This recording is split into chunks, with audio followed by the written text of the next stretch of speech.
인수위촉과 의견 조율과 협의를 통해서 예비비를 상정하게 되었습니다. 안보 공백 없는 순조로운 정부 이양에 협조하는 차원이기도 합니다. 이번 경기도지사 선거는 이재명의 시대를 지속하느냐, 극복하느냐를 묻는 선거입니다. 그 공직자에 대한 도덕성 검증이 더 치열해지고 있기 때문에 여기에 부합하도록 저희 스스로도 송국 검증을 통해서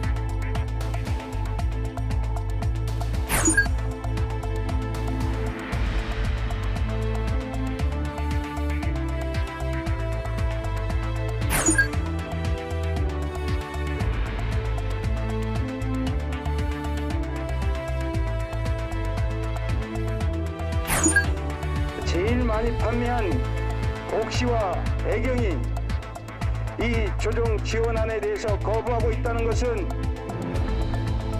기업적인 측면에서 봐서도 도덕적이나 대의적이지 않다고 생각하는 것입니다.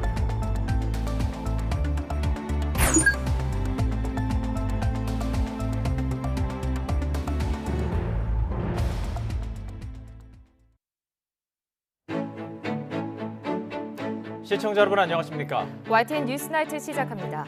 정부가 임시 국무회의에서 윤석열 당선인의 방침인 대통령 집무실 이전을 위한 360억 원 규모의 예비비를 의결했습니다.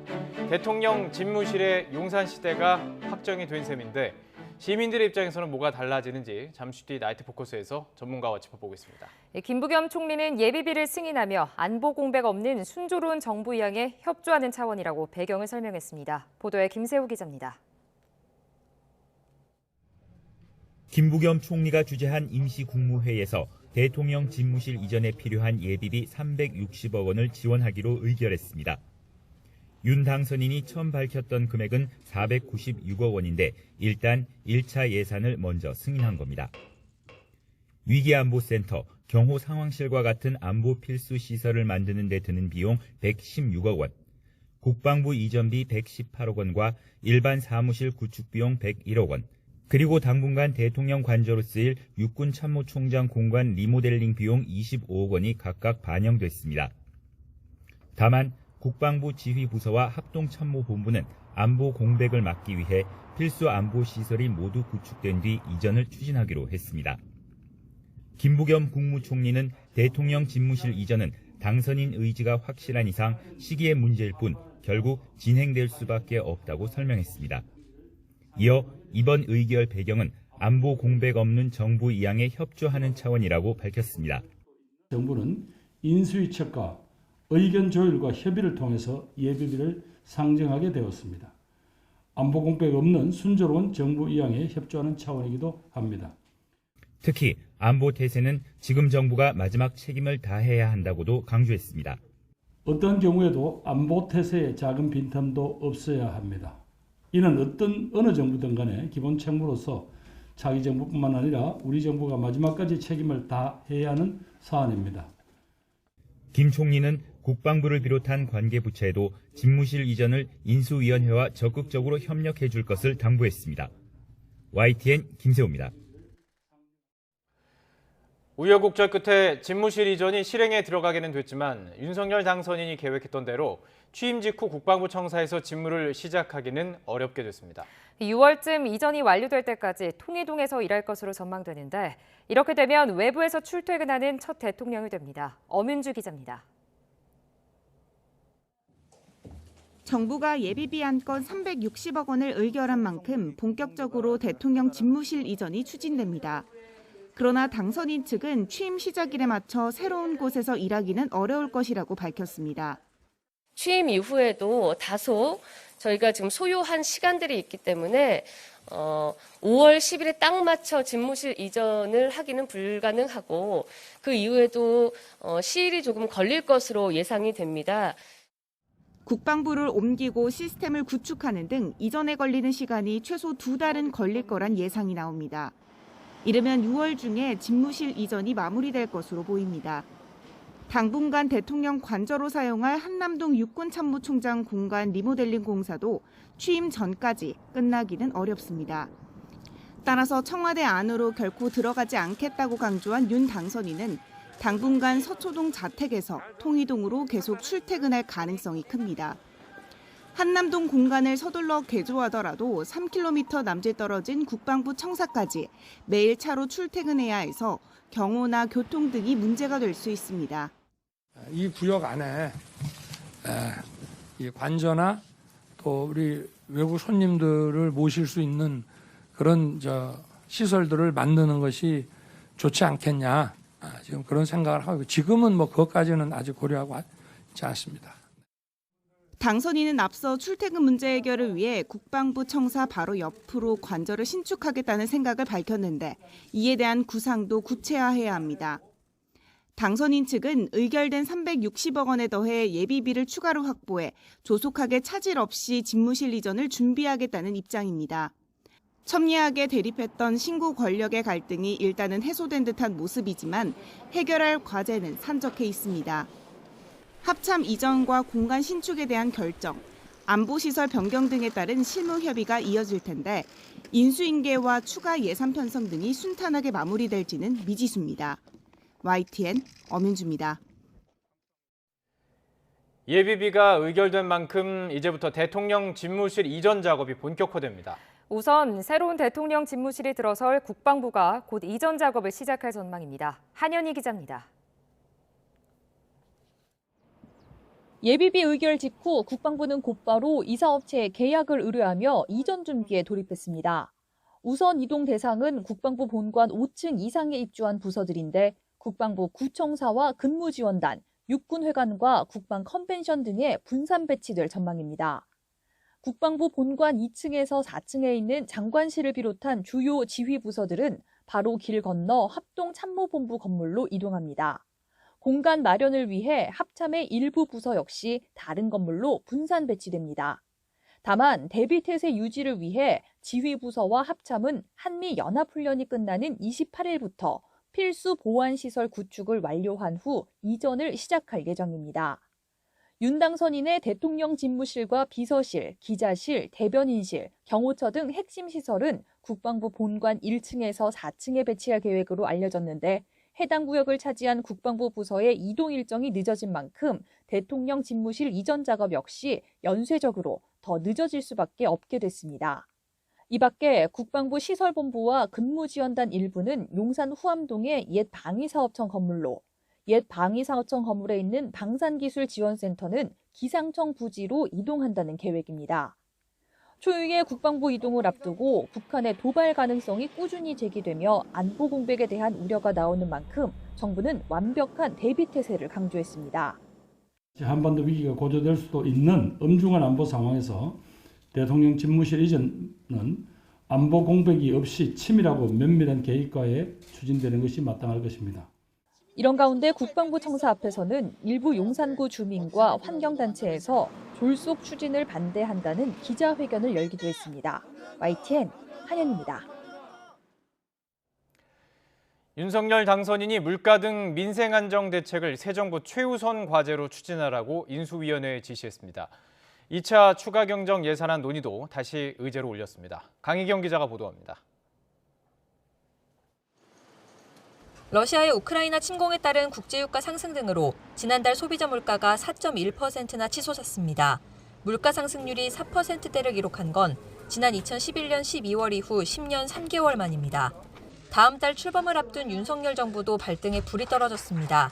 윤석열 대통령 당선인은 곧바로 인수위원회로부터 물가 동향을 보고받고 물가를 포함한 민생 안정 대책을 새 정부의 최우선 과제로 추진하라고 지시했습니다. 민생에 대한 좀 특단의 그런 대책이 좀 필요한 상황이라는 인식을 아침에 다 같이 해서. 이렇듯 물가가 치솟는 상황에서 오는 14일 한국은행 금융통화위원회가 기준금리를 올려야 하는지에 대해 인수위는 한은의 고유 권한이라고 선을 그었습니다. 다만 금통위가 끝난 뒤 비공개로 간담회를 열고 물가 상황 등에 대해 의견을 나눌 예정입니다. 금리 결정은 전적으로 한국은행 고유 권한이기 때문에 금리에 관한 논의는 이루어지지 않습니다. 물가와 관련된 협의는 이루어지지 않을까라고. 차기 정부로 넘어가는 듯했던 2차 추가 경정 예산안 논의도 다시 테이블 위에 올랐습니다. 인수위는 정부로부터 추경 편성을 위한 소상공인 손실보상 금액 중간 집계 결과를 보고받았습니다. 앞으로 추가 논의를 거쳐 손실보상 대상과 방식, 추경 규모 등을 확정한다는 계획입니다. 특히 1차 추경 외에 손실보상 추계액이 확정되면 그에 맞춰 2차 추경을 짜달라고 정부에 강력히 요청한 상황인데 50조 원 손실보상 가운데 17조 원에 이르는 1차 추경 내용까지 고려해 최종 규모를 결정할 수 있다는 뜻으로 풀이됩니다. 이와 함께 인수위는 급격한 최저임금 인상으로 국민 경제의 부작용이 매우 컸다는 인식을 공유하고 개선책을 논의하기로 했습니다. 문재인 정부 임기 동안 7%를 넘었던 최저임금 연평균 인상률에도 제동이 걸릴 것이란 예상이 나옵니다. YTN 강희경입니다. 새 정부 내각이 이번 주 일요일 오후에 그 윤곽을 드러냅니다. 경제부총리를 포함해 검증을 마친 일부 부처 장관 후보자부터 발표가 되는데 이태규 의원과 나경원 전 의원 등 정치인 4명 정도가 입각할 것으로 보입니다. 조은지 기자의 단독 보도입니다. 대선 당시 윤석열, 안철수 단일화의 협상 실무 책임자였던 국민의당 이태규 의원. 입각은 확실하고 어느 부처를 맡길지 막판 저울질이 한창입니다.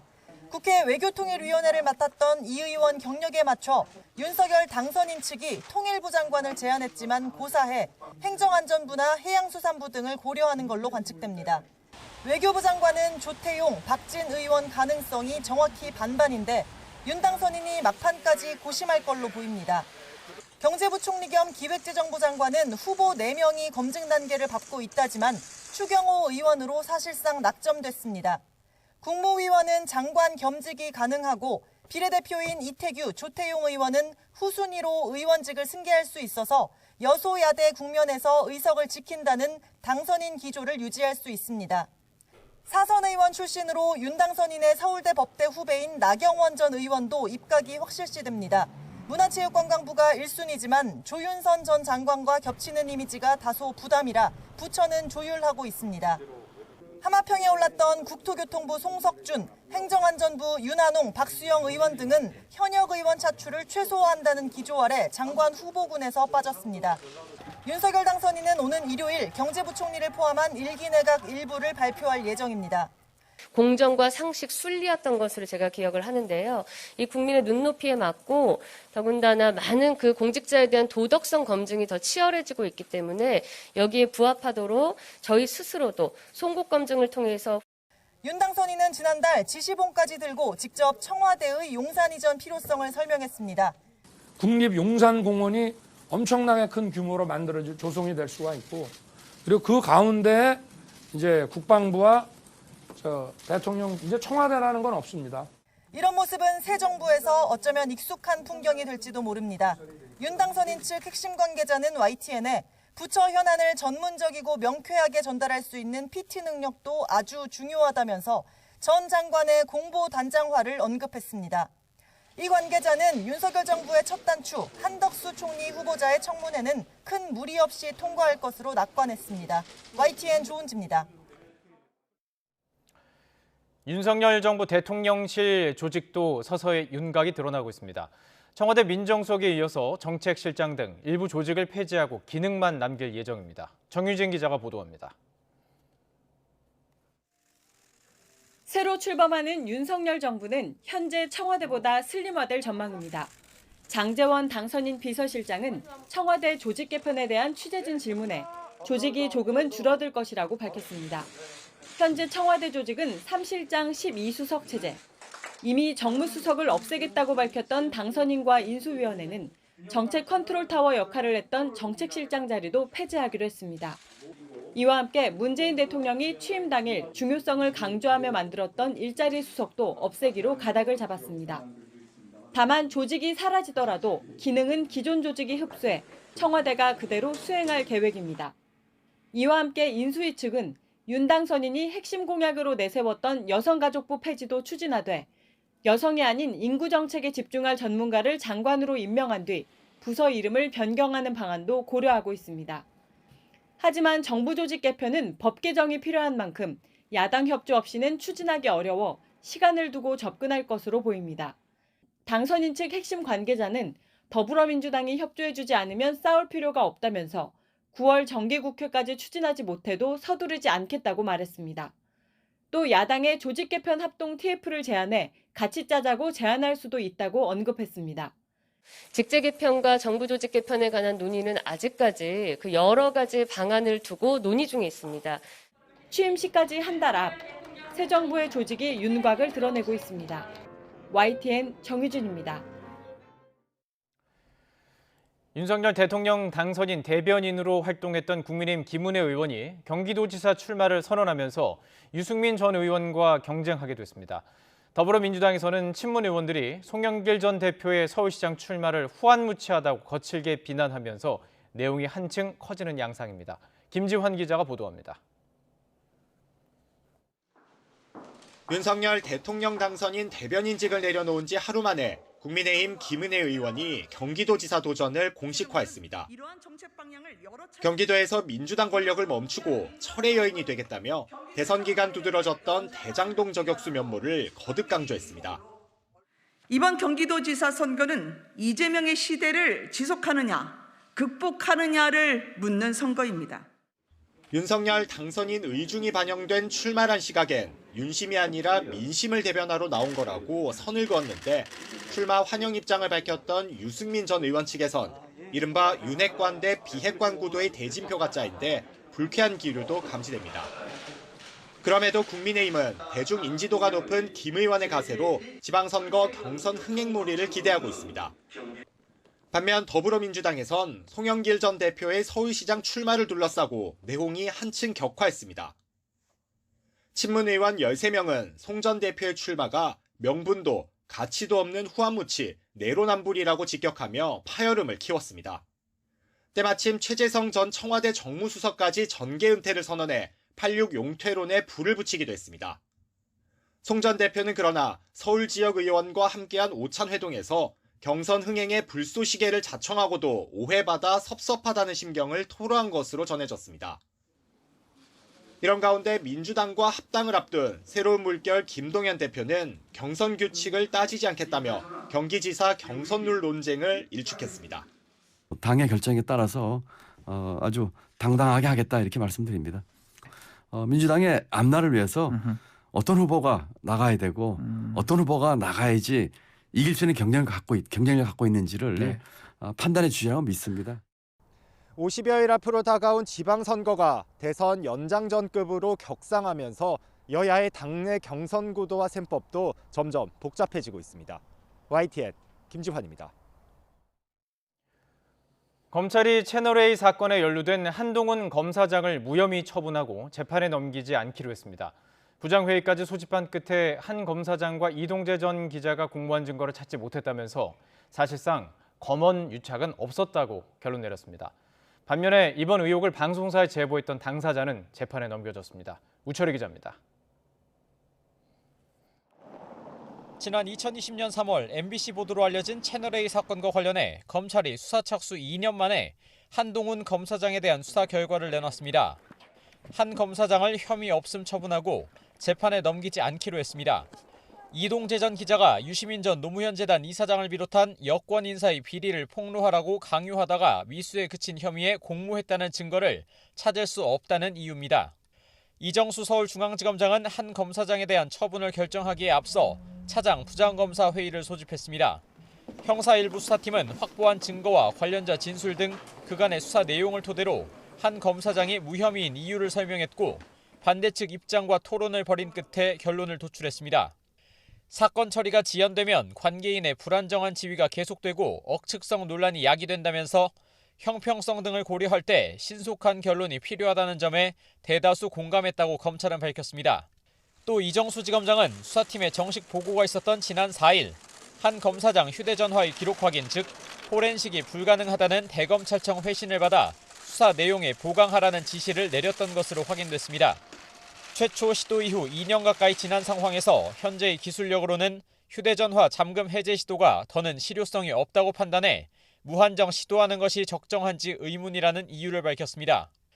그러나 검찰 내부에서 일부 이견이 여전히 존재하고 휴대전화 포렌식 불발로 인한 부실 수사 논란, 또 2년을 끌어온 사건 수사를 공교롭게도 윤석열 대통령 당선인의 취임을 앞두고 마쳤다는 점은 정치적 논란을 일으킬 소지로 남아 있습니다.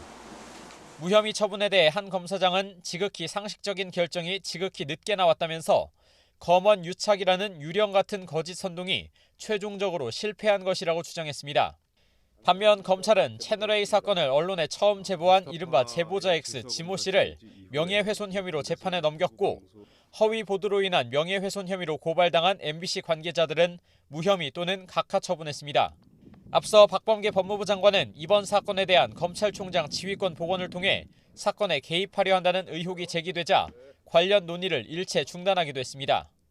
검찰이 채널A 사건과 관련해 한동훈 검사장을 결국 무혐의 처분하면서 박범계 장관의 향후 대응에도 관심이 쏠립니다. YTN 우철입니다. 검찰이 가평계곡 살인사건 용의자 이은혜와 조연수를 공개 수배한 지 일주일이 넘게 지났지만 여전히 행방이 묘연합니다. 검경은 합동 검거팀을 꾸려서 추적을 계속하면서 이은혜의 과거 연인들이 사망했다는 의혹 등에 대해서도 사실 여부를 확인하고 있습니다. 보도에 황윤태 기자입니다. 인천 도심의 한 사거리. 가평 계곡 살인 사건으로 공개 수배된 이은혜의 옛 남자친구가 12년 전 교통사고로 숨졌다는 의혹이 제기된 곳입니다. 온라인 커뮤니티 등에서는 당시 함께 타고 있던 이 씨만 혼자 살아남아 운전자 명의 보험금을 수령했다는 의혹이 퍼졌습니다. 비슷한 의혹은 또 있습니다. 2014년 7월 태국 파타야에서 스노클링을 하던 20대 남성이 사망했는데 당시 이은혜 씨의 남자친구였다는 겁니다. 가평 계곡 살인 사건까지 포함해 모두 보험금을 노린 이 씨의 상습 범행이라는 주장인데 경찰은 일단 사실관계를 들여다볼 계획입니다. 먼저 교통사고의 경우 2010년 전후로 이은혜라는 이름으로 접수된 사건은 없는 것으로 파악됐습니다. 경찰은 보험사 등을 통해 사망보험금 수령 사례가 있는지 확인할 방침입니다. 실제 수사를 했던 해당 관서가 더 먼저 알겠죠. 국민들이 자꾸 이걸로 인해서 부담감을 가지고 있고 이 2차 피해를 양상하고 이게 사회적 여론이 되다 보니까 파타야 사건과 관련해선 태국 경찰로부터 사망한 남성의 부검 결과서도 전달받았습니다. 시신의 외상 흔적은 없는 것으로 알려졌는데 경찰은 타살 가능성을 살펴보고 있습니다. 의혹은 갈수록 확산하고 있지만 이은혜와 조연수는 잠적 후 4개월째 행방이 묘연한 상태입니다. 검찰은 공개 수배 후에도 일주일 넘게 뚜렷한 성과가 없자 경찰과 합동 검거팀을 꾸려 제보 등 수사 정보를 공유하기로 했습니다. YTN 황윤태입니다. 이은혜 씨는 혼인 신고 뒤에 남편 명의로 생명보험도 여러 개 가입해서 매월 보험료로 70만 원 이상 낸 것으로 확인됐습니다. 보험업계 관계자와 경기 일산서부경찰서는 이 씨가 남편 윤모 씨와 혼인신고 5개월 뒤인 지난 2017년 8월 윤 씨 명의로 생명보험 4개와 손해보험 2개를 가입한 것으로 보인다고 전했습니다.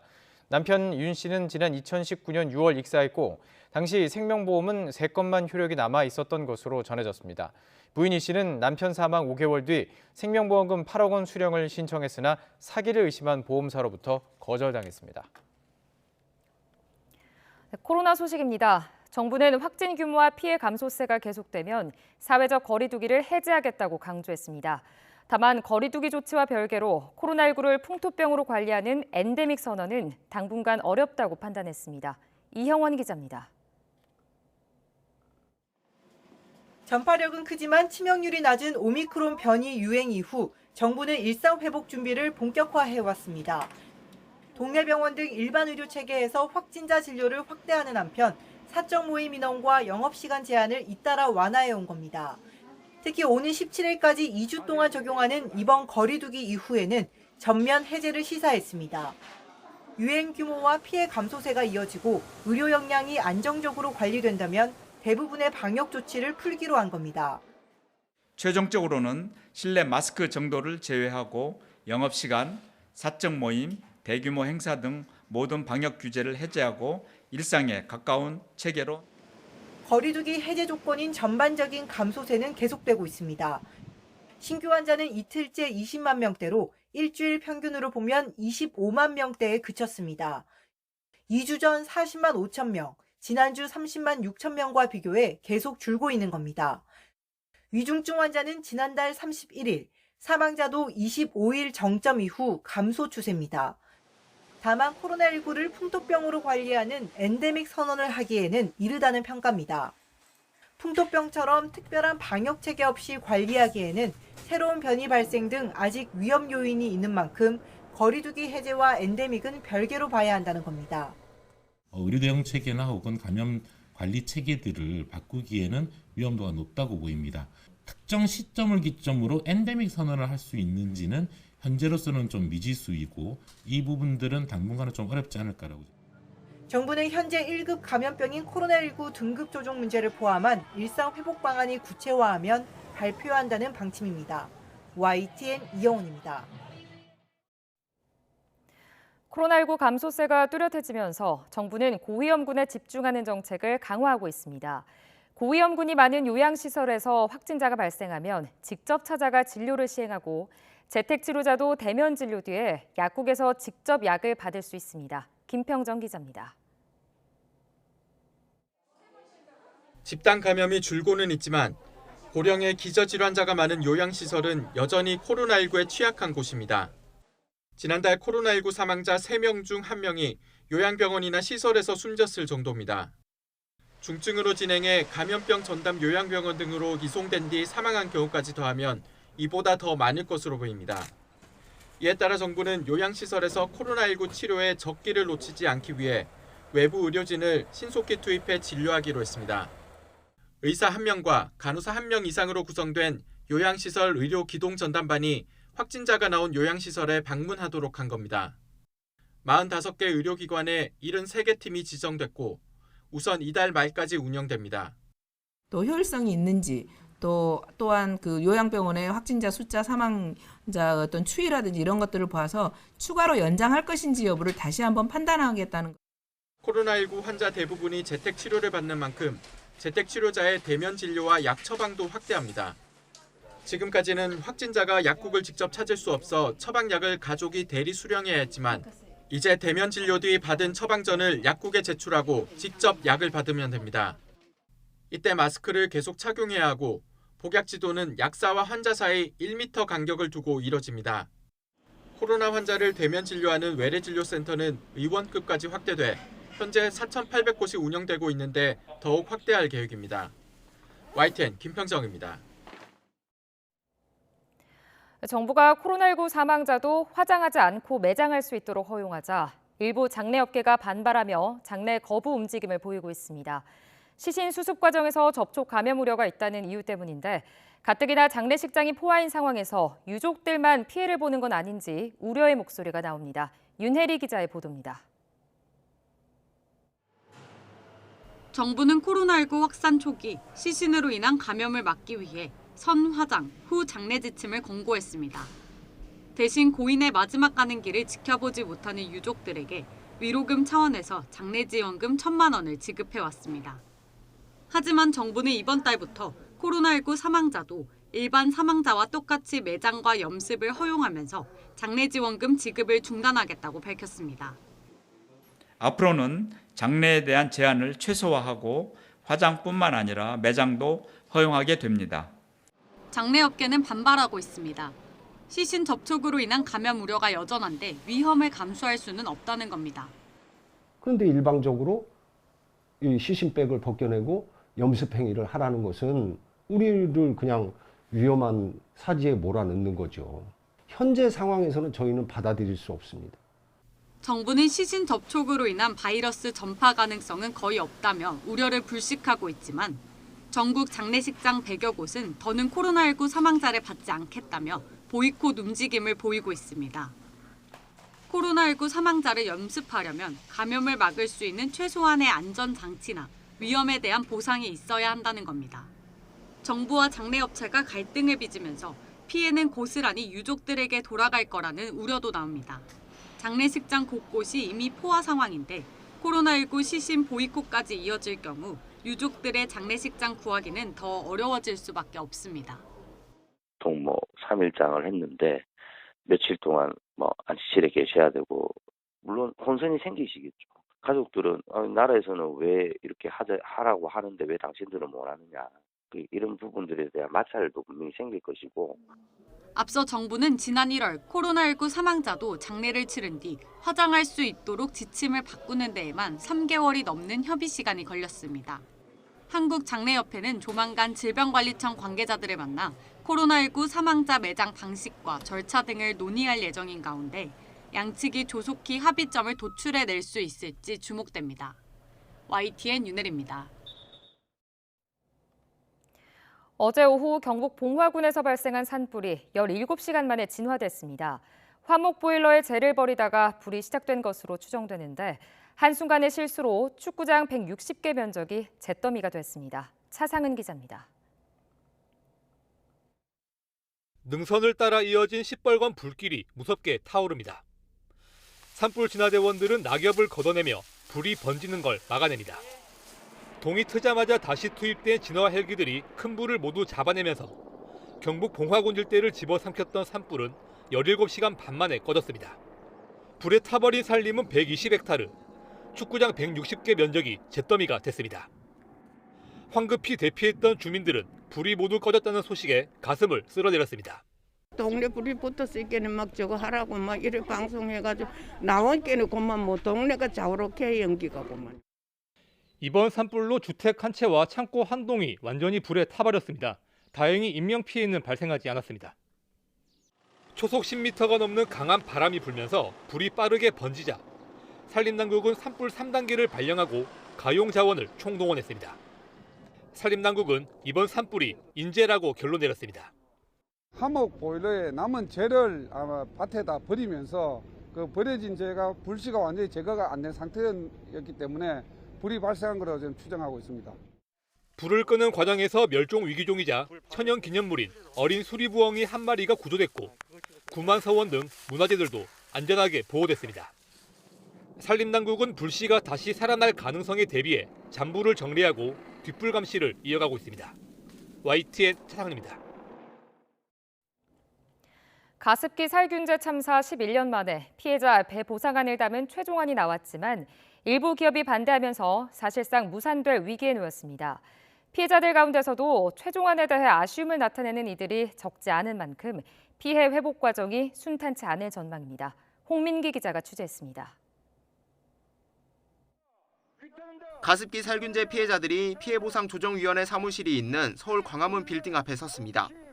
지난달 말 참사 11년 만에 기업과 피해자 사이 최종 조정안이 나왔지만 일부 기업이 거부하자 규탄에 나선 겁니다.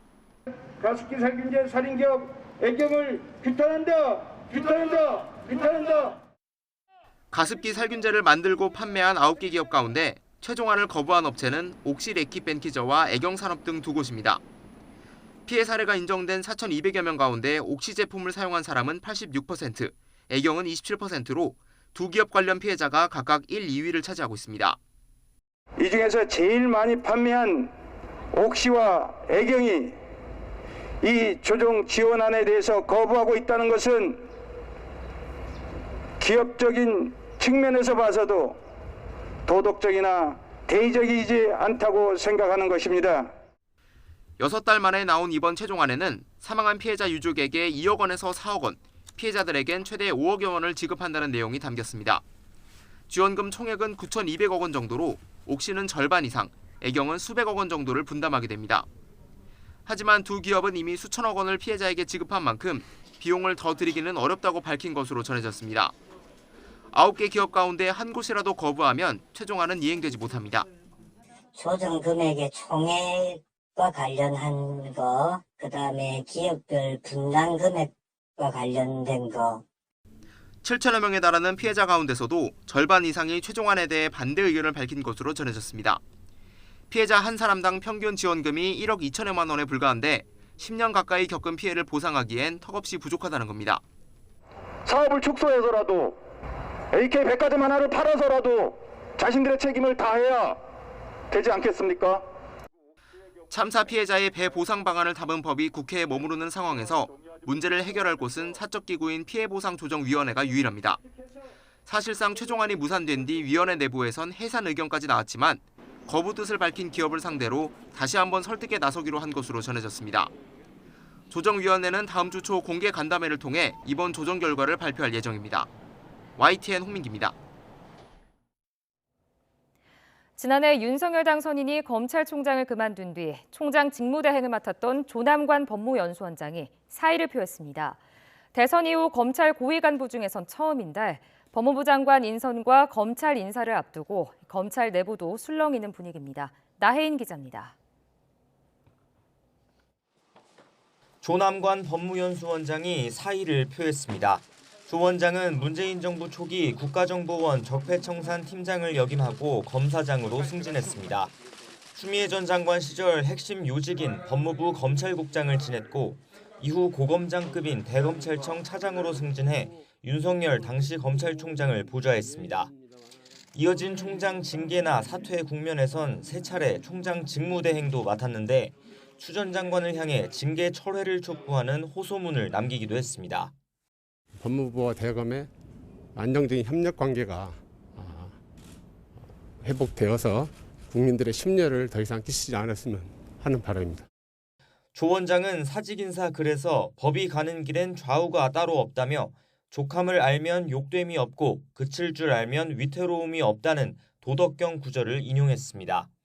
자리를 보전하려는 특정 인물을 겨냥한 게 아니냐는 해석도 나왔지만 조 원장은 있는 그대로만 이해해달라고 했습니다. 대선 이후 고위 간부의 첫 사의 표명으로 검찰 구성원들은 대체로 응원하는 목소리를 보냈습니다. 새 정부 출범 뒤 단행될 인사를 앞두고 용퇴하는 간부들이 더 나올 수 있다는 관측도 나옵니다. 법무부 장관 하마평 역시 조직 내 신망이 두터운 전현직 검사들로 무성합니다. 검찰 독립을 공언한 윤 당선인이 정치인을 기용하지 않을 거란 관측 때문인데 한찬식 전 서울 동부지검장과 권익환 전 남부지검장 등이 후보로 거론됩니다. 당선인의 사법연수원 동기 중에선 강남일 전 대전고검장과 구본선 법무연수원 연구위원, 조상철 전 서울고검장 등이 있고 사의를 표한 조남관 원장도 여전히 후보군입니다. 앞서 임기 완주 의사를 밝힌 김호수 검찰총장보단 모두 후배인데 이번 정부에서도 윤 당선인을 포함해 여러 차례 기수를 뛰어넘는 인사가 단행된 만큼 기수 역전이 문제될 건 없다는 평가가 많습니다. 장관 인선이 곧 간부 인사로 이어지는 만큼 당분간 검찰 안팎에선 뒤숭숭한 분위기가 이어질 것으로 보입니다. YTN 나희입니다. 정부의 코로나19 방역 지침에 따라 지난 2년간 고속도로 휴게소 이용객이 줄어 휴게소 운영에 어려움이 커졌습니다. 휴게소 운영 업체들은 특히 한국도로공사에 내는 임대 수수료 감면 등의 조치가 필요하다며 개선을 요구하고 있습니다. 김학무 기자의 보도입니다. 봄이 돼 상춘 행렬이 시작될 때지만 고속도로 휴게소는 한산한 모습입니다. 요즘은 그나마 나은 편이지만 코로나19 방역 지침을 강화했던 때는 아예 문을 닫을 지경이었습니다. 휴게소 대목인 명절 연휴나 휴가철에도 영업 중지가 이어져 매출 감소가 막대했습니다. 매출 감소로 인한 피해는 우선 휴게소 소속 직원들에게 다가왔습니다. 임금이 삭감되거나 그다음에 이제 무급휴직, 해고 이렇게 하다 보니까 이 전국에 있는 휴게소 노동자들이 코로나19 사각지대에 살고 있다. 지난해 전국 203개 고속도로 휴게소의 매출액은 코로나 사태 전인 2019년보다 31% 줄었습니다. 휴게소 운영업체 측은 매출이 줄어 적자가 커진 데다 한국도로공사에 내는 임대 수수료가 줄지 않는 등 실질적인 지원이 없어 어려움이 크다고 하소연합니다.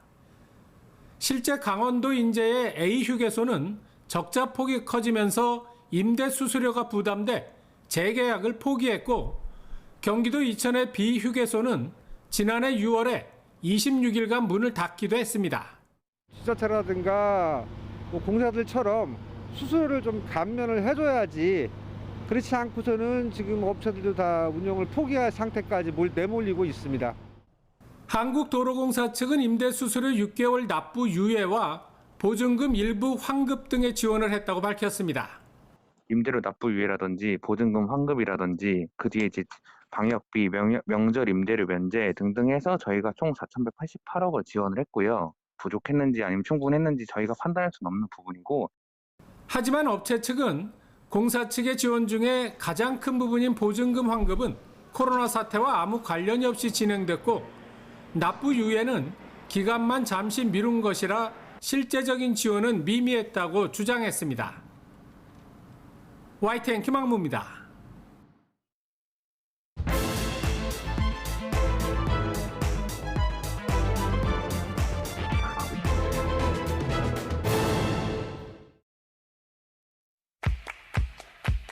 정부는 인수위책과 의견 조율과 협의를 통해서 예비비를 상정하게 되었습니다. 안보 공백 없는 순조로운 정부 이양에 협조하는 차원이기도 합니다.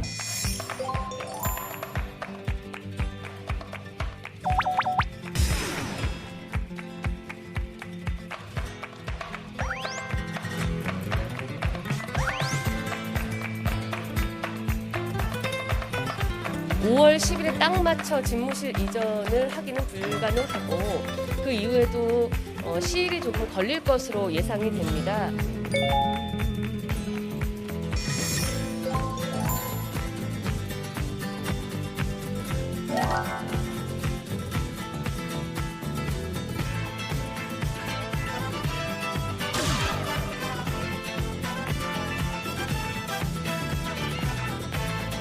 어느 나라 수도의 도심지를 이렇게 내리다 보면서 그럴 수 있는 이런 산불의 수준이 없어요.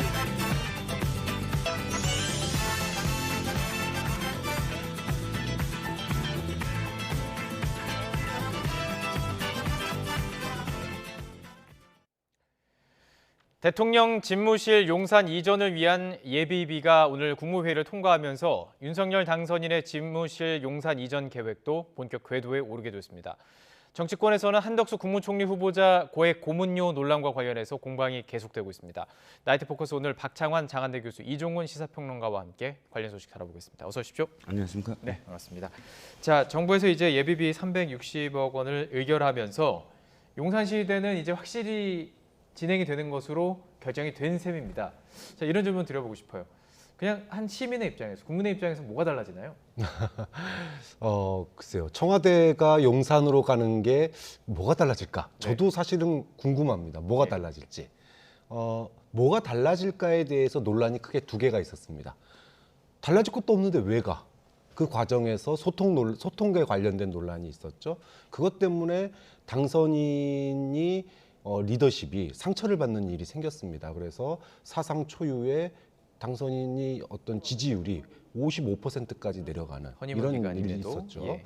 자, 그다음에 또 하나는 가면은 혹시라도 가면서 준비가 안 되면 문제가 되는 거 아니야? 그래서 이제 이건 안보 논란이 또 공백 논란이 있었죠. 이런 여러 가지 논란이 있었는데 결국은 이제 일단락이 됐습니다. 여전히 그런 논란과 우려는 여전히 있어요. 그러면 당선인이 지금부터 해야 될 일은, 또 인수위가 해야 될 일은 그런 논란이 다시 국민들의 우려나 논란이 발생하지 않게끔 시간이 다소 걸리더라도 좀 철저하게 준비를 해서 뭔가 국민들이 용산으로 가니까 이런 변화가 있네. 어떤 국민들과 약속했던 대로, 광화문 시대에서 얘기했던 대로 국민들과 소통하는 대통령, 그런 모습이 잘 표현될 수 있도록 좀 준비를 좀 잘했으면 좋겠다, 이런 당부의 말씀 드리고 싶습니다. 아직은 모르겠지만 긍정적인 변화를 만들 수 있을까에 대한 질문이었던 것 같습니다. 뭐가 달라질까요? 윤석열 당선인이 그런 표현을 한번 했습니다. 공간이 의식을 지배한다. 그런데 윤석열 당선인의 오리지널리티 있는 그런 발언은 아니에요. 그건 굉장히 건축가들이 이야기하고 명언으로 남겨져 있는 말입니다. 이 말은 어떤 의미냐면 공간의 배치에 따라서 사람들의 관계가 설정이 되고 의식적으로 권위라든지 혹은 그 권위주의가 없던 권위주의가 생겨날 수 있고, 또는 권위주의가 없어질 수도 있다라는 겁니다. 히틀러가 자기 어떤 집무실을 어마어마한 높이의 공간에, 또 자기 집무실까지 오는 어떤 그 거리를 어마어마하게 만들었거든요. 당시에 이런 일이 있었습니다. 폴란드의 총리가 히틀러를 만나기 위해서 혼자서 정문에서부터 집무실까지 걷는데 어마어마한 시간이 걸리잖아요. 그 공간에서 이미 집무실 딱 도착하자마자 자신의 기가 완전히 꺾여 버렸다는 거예요. 그걸 의도해서 그렇게 만들었고요. 자, 그러면 일부 지자체장들이 집무실이 굉장히 많이 바뀌었어요. 저는 경기도나 혹은 제주도 그 집무실을 가봤습니다. 도지사 집무실을 아예 예를 들어서 제주도 도지사는 Y자형 이 테이블이 놓여 있는 거예요. Y자라는 게 뭐냐면 Y의 그 꼭지점에서 두 사람이 앉아 있는 거예요. 그러니까 코앞에서 딱 앉아 있게 만드는 거죠. 그러니까 상하 관계도 없이, 옛날 같으면 거대한 그런 가죽 그 의자에 예. 그 테이블 놓고 정가운데 호스트가 앉아 있고 게스트가 예. 저 멀리 앉아 있는 그런 형태가 바뀐다는 거죠. 저는 지금은 예. 통이동 사무실에서 이렇게 그 출퇴근을 하고 청와대가 분명히 존재하고 이렇게 해서 공간에 대한 국민들의 마음이 혼돈스러울 것 같아요. 예. 하지만 예. 실질적으로 이 지금의 청와대가 개방이 되고 또 만약에 용산의 국방부와 빨리 집무실로 이전을 하면 국민들이 체감하는 변화는 예. 공간에서부터 출발할 거다. 바라보면서 바뀌었네라고 예. 무엇인가가 그냥 체감되는 피부로 체감되는 변화가 있을 것이다라는 생각이. 예. 체감되는 변화에 대한 기대를 가지고 이제 새 정부가 출범이 될 텐데요. 자, 김부겸 국무총리는 예비비 의결 배경에 대해서 이렇게 설명했습니다. 그 발언 듣고 오시죠. 대통령 집무실 이전 문제는 찬반을 떠나서 자기 정부가 판단할 몫입니다. 이에 대한 당선인의 의지가 확실한 이상 결국 시기의 문제이지 대통령 집무실 이전은 진행될 수밖에 없는 상황입니다. 한반도 위기가 고조될 수도 있는 엄중한 안보 상황에서 대통령 집무실 이전은 안보 공백이 없이 치밀하고 면밀한 계획과에 추진되는 것이 마땅할 것입니다. 정부는 인수위책과 의견 조율과 협의를 통해서 예비비를 상정하게 되었습니다. 안보 공백 없는 순조로운 정부 이양에 협조하는 차원이기도 합니다. 자, 이게 핵심인 것 같습니다. 안보 공백 없는 순조로운 정부 이양에 협조하는 차원이다. 자, 그리고요. 그렇다면 이제 신구 권력이 조금 충돌하는 양상들이 조금 해결이 된 거냐 그런 궁금증이 있는데 뭐 일각에서는 이제 이거 도장 찍는 게 국무총리가 아니라 문재인 대통령이 아닌 거 아니냐 그런 또 앙금 있는 거 아니냐 이렇게 또 해석하는 분도 계시고요. 어떻게 보십니까? 사실 신구 권력 갈등의 본질은 뭐 용산 이전은 아니었습니다. 이제 그게 단초가 됐을 뿐이고요. 그렇죠.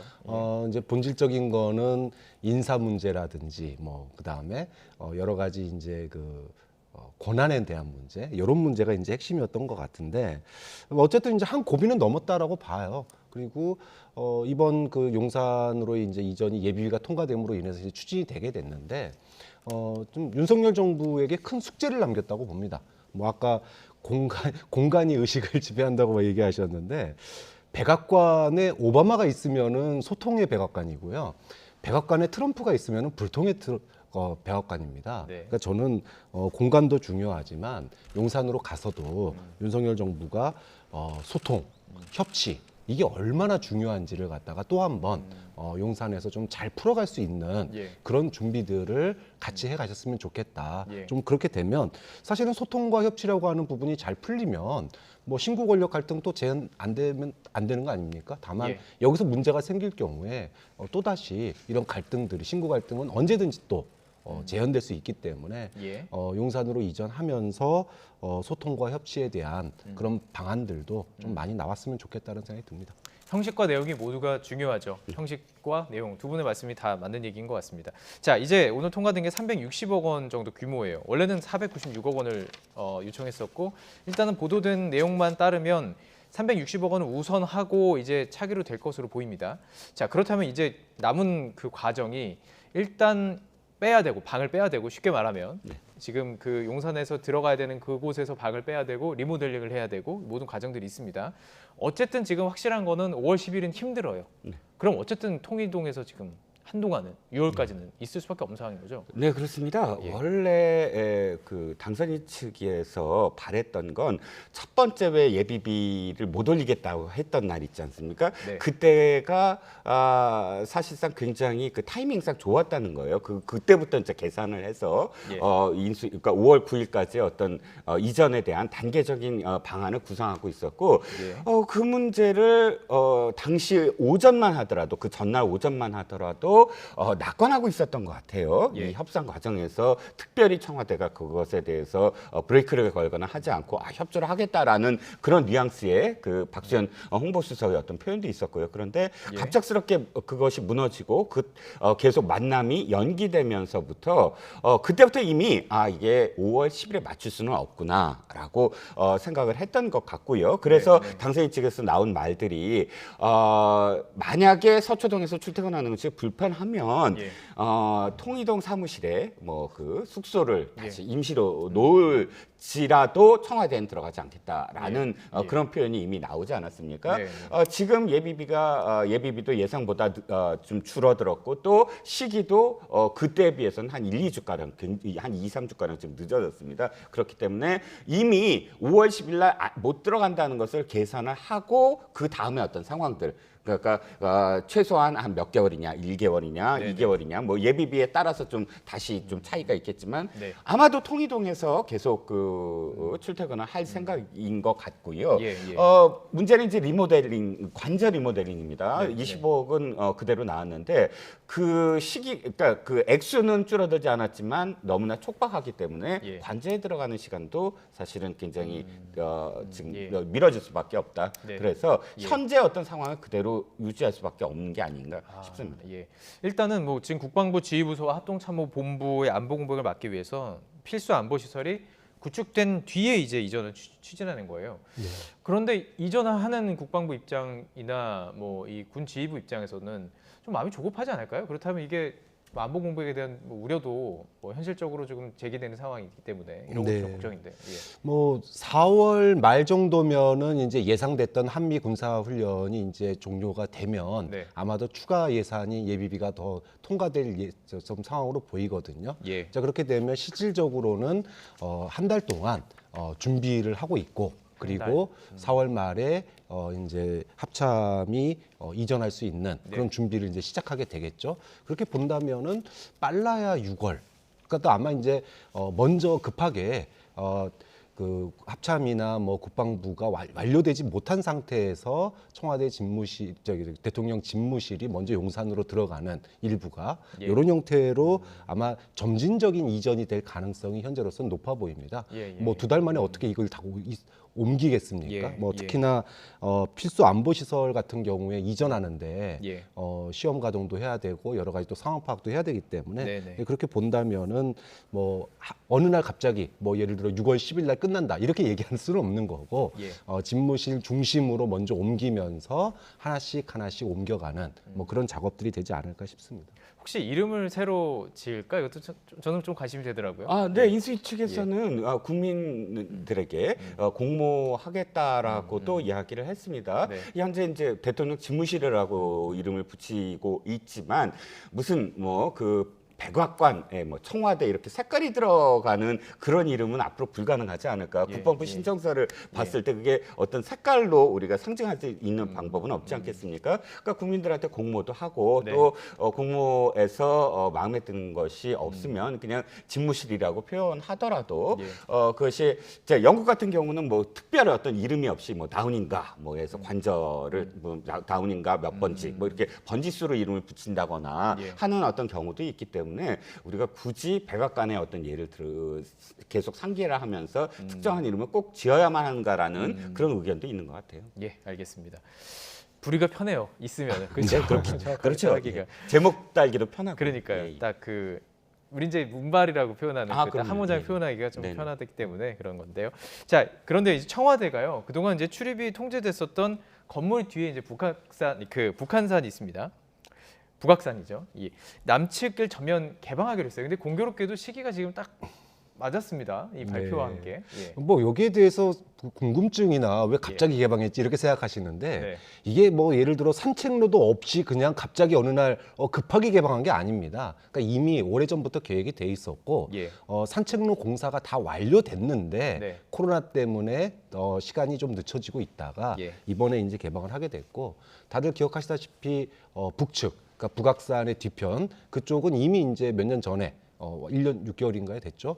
이미 개방이 됐었고 이제 남측 공사가 다 완료가 돼서 이번에 개방이 된 거니까 뭐 특별하게 뭐 용산 이전이나 뭐 청와대를 국민에게 돌려주겠다 뭐 이런 측면보다는 문재인 대통령이 이제 공약했던 그 사항들 중에서 이 북악산 산책로를 갖다 개방하겠다라고 공약을 했었고 그것을 이번에 이제 완료를 했다 이렇게 이해하시면 될 것 같습니다. 뭐 여러 가지가 달라지게 될 것 같습니다. 이제 청와대가 개방이 되고 뭐 산책로도 생기는 것이고 그리고 아직은 이름을 모르는 용산의 집무실이 이제 생기는 것이고요. 그리고 공간도 지금 달라지는 겁니다. 지금 한남동 공간을 할 수밖에 없는 상황이잖아요. 네네. 그러니까 예전에는 집무실과 숙소가 같이 있었다면 청와대에서 그렇죠. 이제는 그것도 분리가 되기 때문에 네네. 어떤 뭐 출퇴근길이 어느 정도 제가 워싱턴 갔을 때 보니까 조금 네. 이렇게 지나가는 것들을 볼 수가 있는 경우도 있더라고요. 그렇죠. 그런 것들이 좀 보여질 수도 있고 네네. 출근하는 길이 좀 보여질 수도 있고 이런 네네. 것도 변화가 있을 수 있는 거 아닌가요? 네, 그렇습니다. 첫 예. 번째 이제 국방부에 이전을 하겠다고 했을 때 저도 그렇게 연상을 할 수밖에 없었어요. 그러니까 그 앞에 삼각지에서 길이 좁지 않습니까? 네. 그리고 바로 문 뒤로 이제 국방부 건물이 보이고 그러면 거기로 만약 나와서 한남동까지 가는 어떤 그 길은 완전히 정말 교통 지옥이 될 것이다. 출퇴근길에서 대통령의 어떤 이동이. 예. 그런데 사실 알고 보면 우리가 가려진 곳이 너무 많은 거예요. 그 둘레가 완전히 미군 기지로 펜스가 붉은 어떤 그런 이 담벼락이 있어서 그렇지.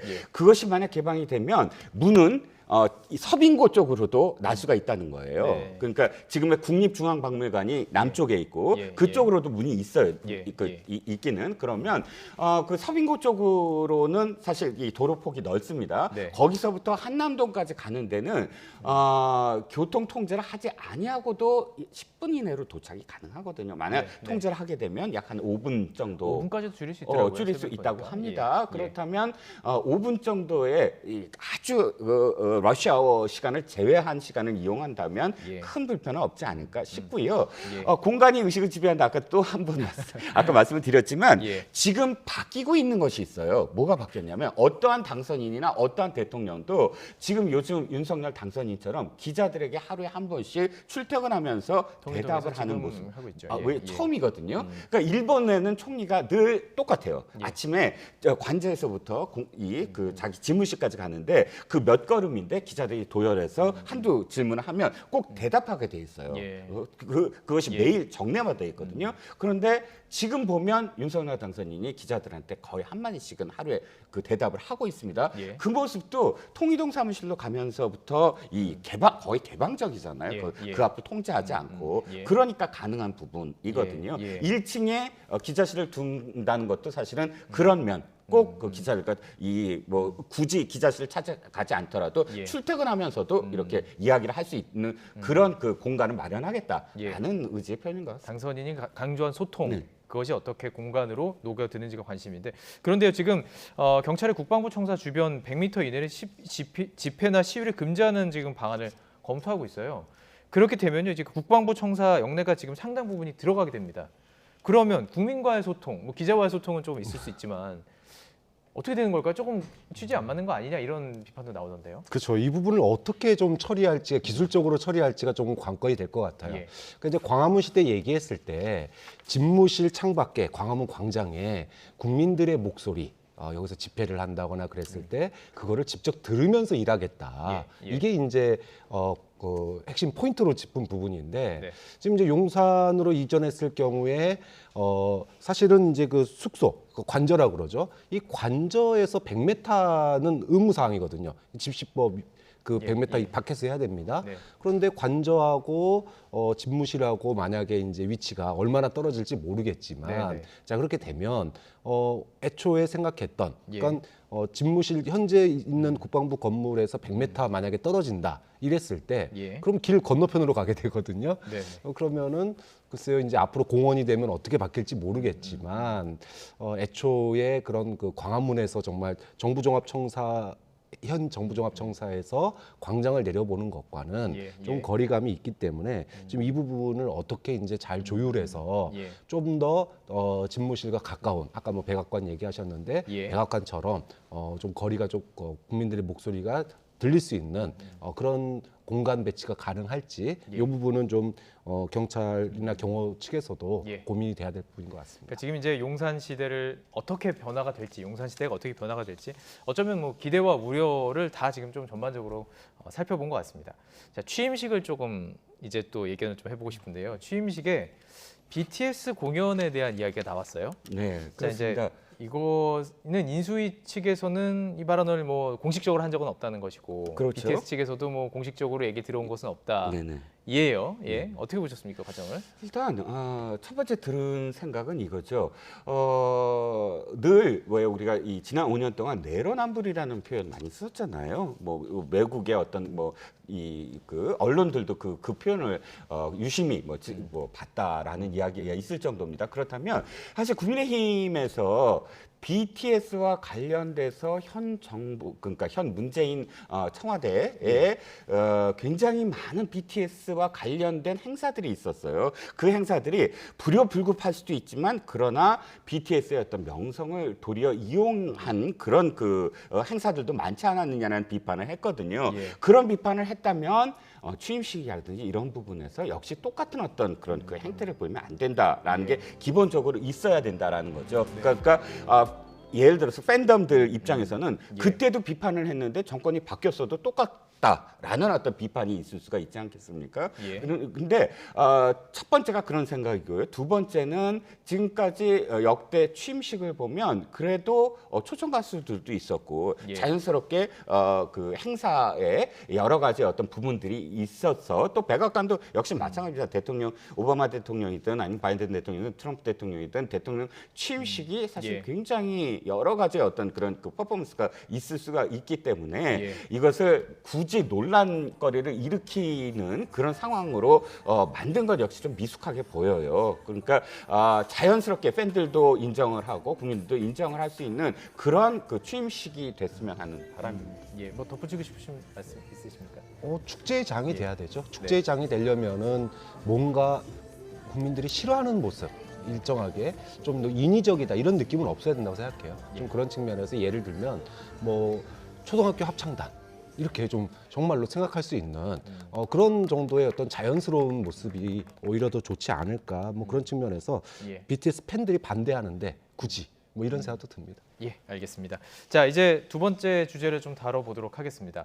한덕수 국무총리 후보자 관련해서 지금 민주당은 송곳 검증, 뭐 여러 가지 표현이 있습니다. 송곳 검증, 뭐 날카로운 검증들을 지금 예고를 하고 있는데요. 국민의힘의 엄호도 지금 만만치가 않죠. 우선 저희가 녹취를 준비해봤습니다. 이 내용 듣고 계속 이야기 나눠가겠습니다. 고위 관료로 있다가 본인이 다루던 분야와 관련해서 로펌에서 어떤 일을 했다가 다시 또 이번에 국정 전반을 다루는 국무총리로 복귀하는 거. 어떻게 보면 한 경기에서 심판 뛰다가 선수 뛰다가 연장전에 다시 또 심판으로 돌아가는 그런 경우라고 볼 수 있거든요. 혹시라도 사익과 뭐 혹은 기업의 이익만을 위해서 그 공정과 관련된 부분을 훼손하는 로비를 했던 분이라면 국무총리로서는 자격 미달 아니겠느냐 싶습니다. 민주당은 뭐 본인들이 과거에 뭐 청문회 했던 걸 보면 뭐 칼날 검증한다 그러면 부끄럽지도 않은지 일단 그 지점을 지적하고요. 정부의 첫 번째 국무총리에 대해서 그 이제 꺾어버리겠다, 통과 안 시키겠다 이런 마음으로 나올 거라는 게 예측이 되니까 그걸 잘 통과하실 수 있는 분, 그리고 경제 전문가, 여러 가지 다양한 국정 경험이 있어서 안정적으로 갈 수 있는 사람을 찾다가 보니까 한덕수 전 총리가 후보자가 가장 적임자로 보이지 않았나.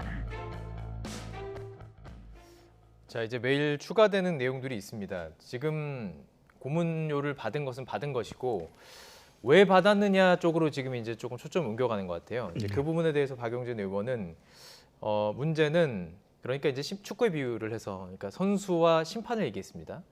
그러니까 심판을 보던 사람이 선수를 뛰면 어떡하겠느냐.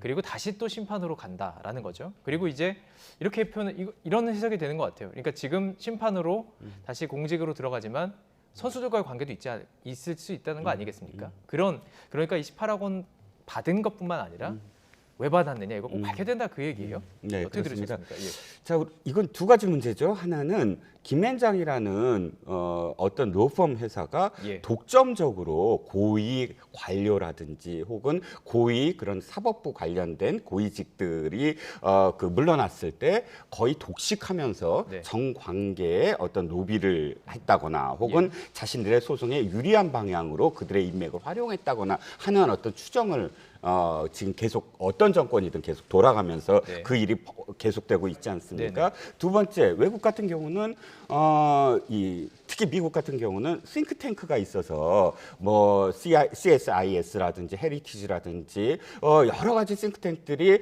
관직에서 물론만 그 안에서 정책 개발을 연구를 한다거나 혹은 정책에 대한 제언을 한다거나 하다가 다시 또 관직으로 가는 예. 그런 상황이 있습니다. 미국도 물론 로펌에 갑니다. 예. 하지만 대부분이 예를 들어서 최근에 웬디 셔먼 국무부 부장관 같은 경우는 그 전에 오바마 때 국무차관보였어요. 근데 하버드의 벨퍼 과학전략문제연구소 선임연구원으로 있다가 네네. 다시 이제 부장관으로 가는 그런 모습이거든요. 근데 우린 그런 게 없어요. 다 로펌만 갑니다. 그런데 저는 박용진 의원의 이 지적에 대해서 또다시 이건 부메랑이자 내로남불이다라는 거예요. 예. 박근혜 대통령 시절에 박근혜 청와대가 당시에 민주당이 이렇게 표현했어요. 김앤장 출장소냐. 왜냐하면 거기에 청와대 비서실관이라든지 다 김앤장 출신들이 많았다고 했어요. 예. 그러면 지금의 청와대는 안 그래야 되죠. 문재인 청와대는 안 그래야 그 청와대 출장소라는 말을 할 수가 있는 거,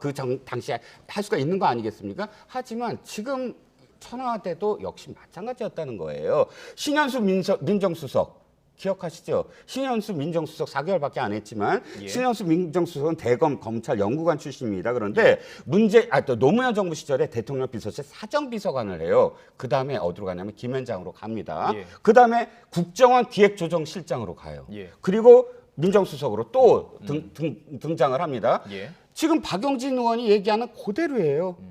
그렇지 않습니까? 그리고 정권 상관없이 한두 명입니까? 신지연 제1부속실 비서관, 이인걸 민정수석실 특별감찰반장, 이명신 민정수석실 반부패 비서관 모두 다 지금 김현장 출신이고요. 예. 공수처장 김진욱 공수처장도 김현장 출신이라고 지금 국민의힘이 얼마나 이거 문제를 일으켰습니까? 예. 하지만 많다. 전부 다 예.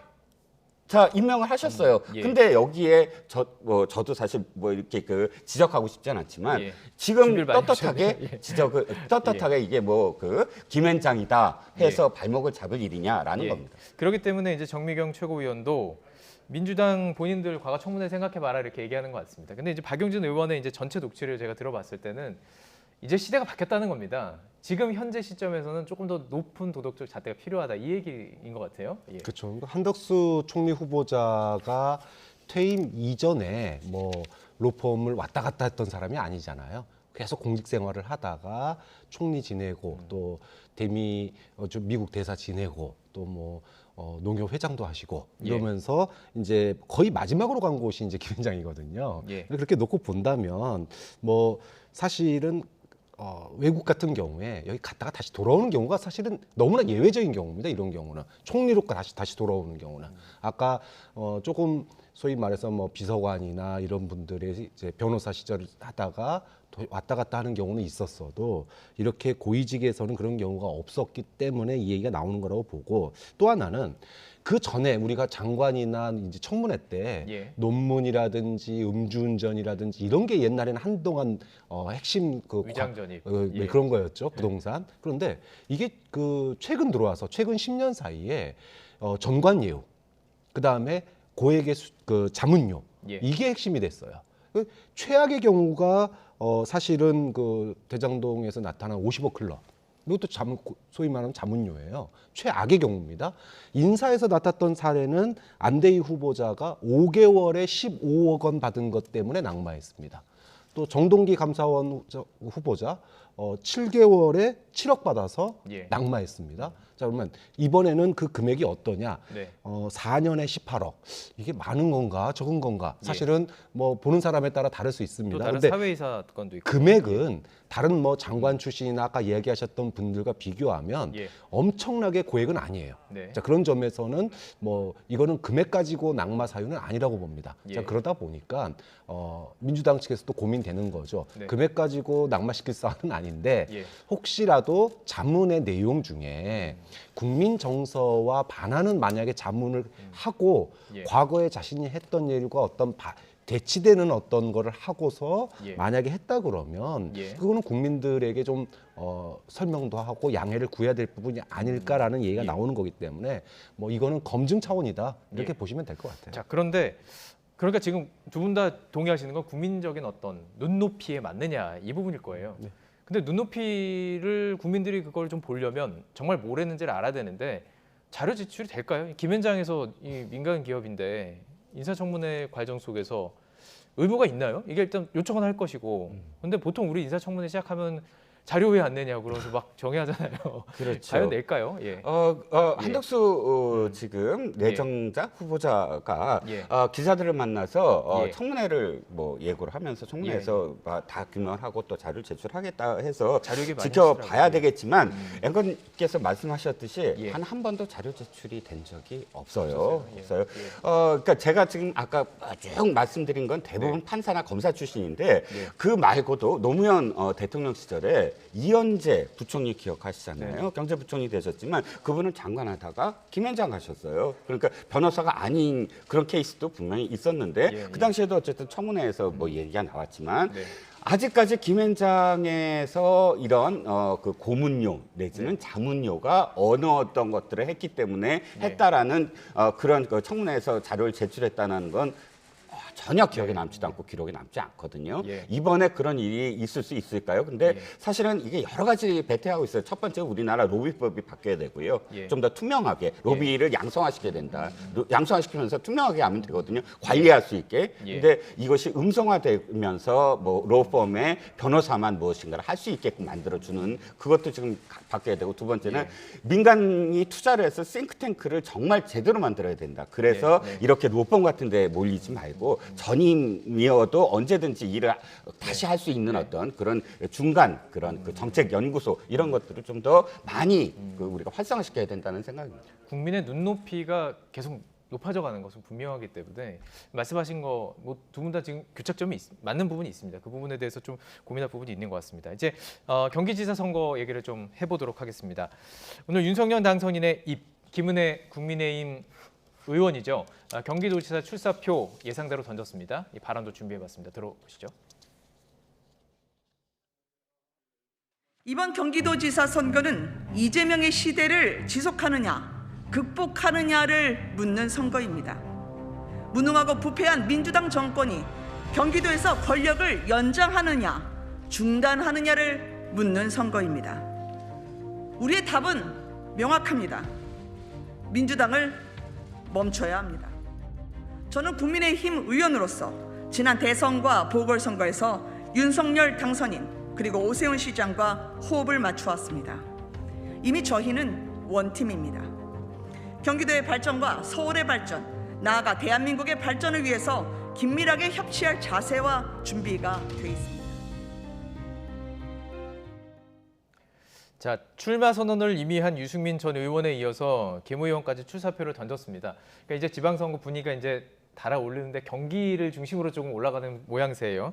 자, 일단은 뭐 경선에 대한 뭐 흥행, 뭐 기대감 자체는 좀 커지는 것 아닌가 이렇게 분석하던데요. 네, 사실은 그 유승민 전 대표가 경기도 나오는 거에 대해서 경기도가 험지다 이렇게 얘기를 했죠.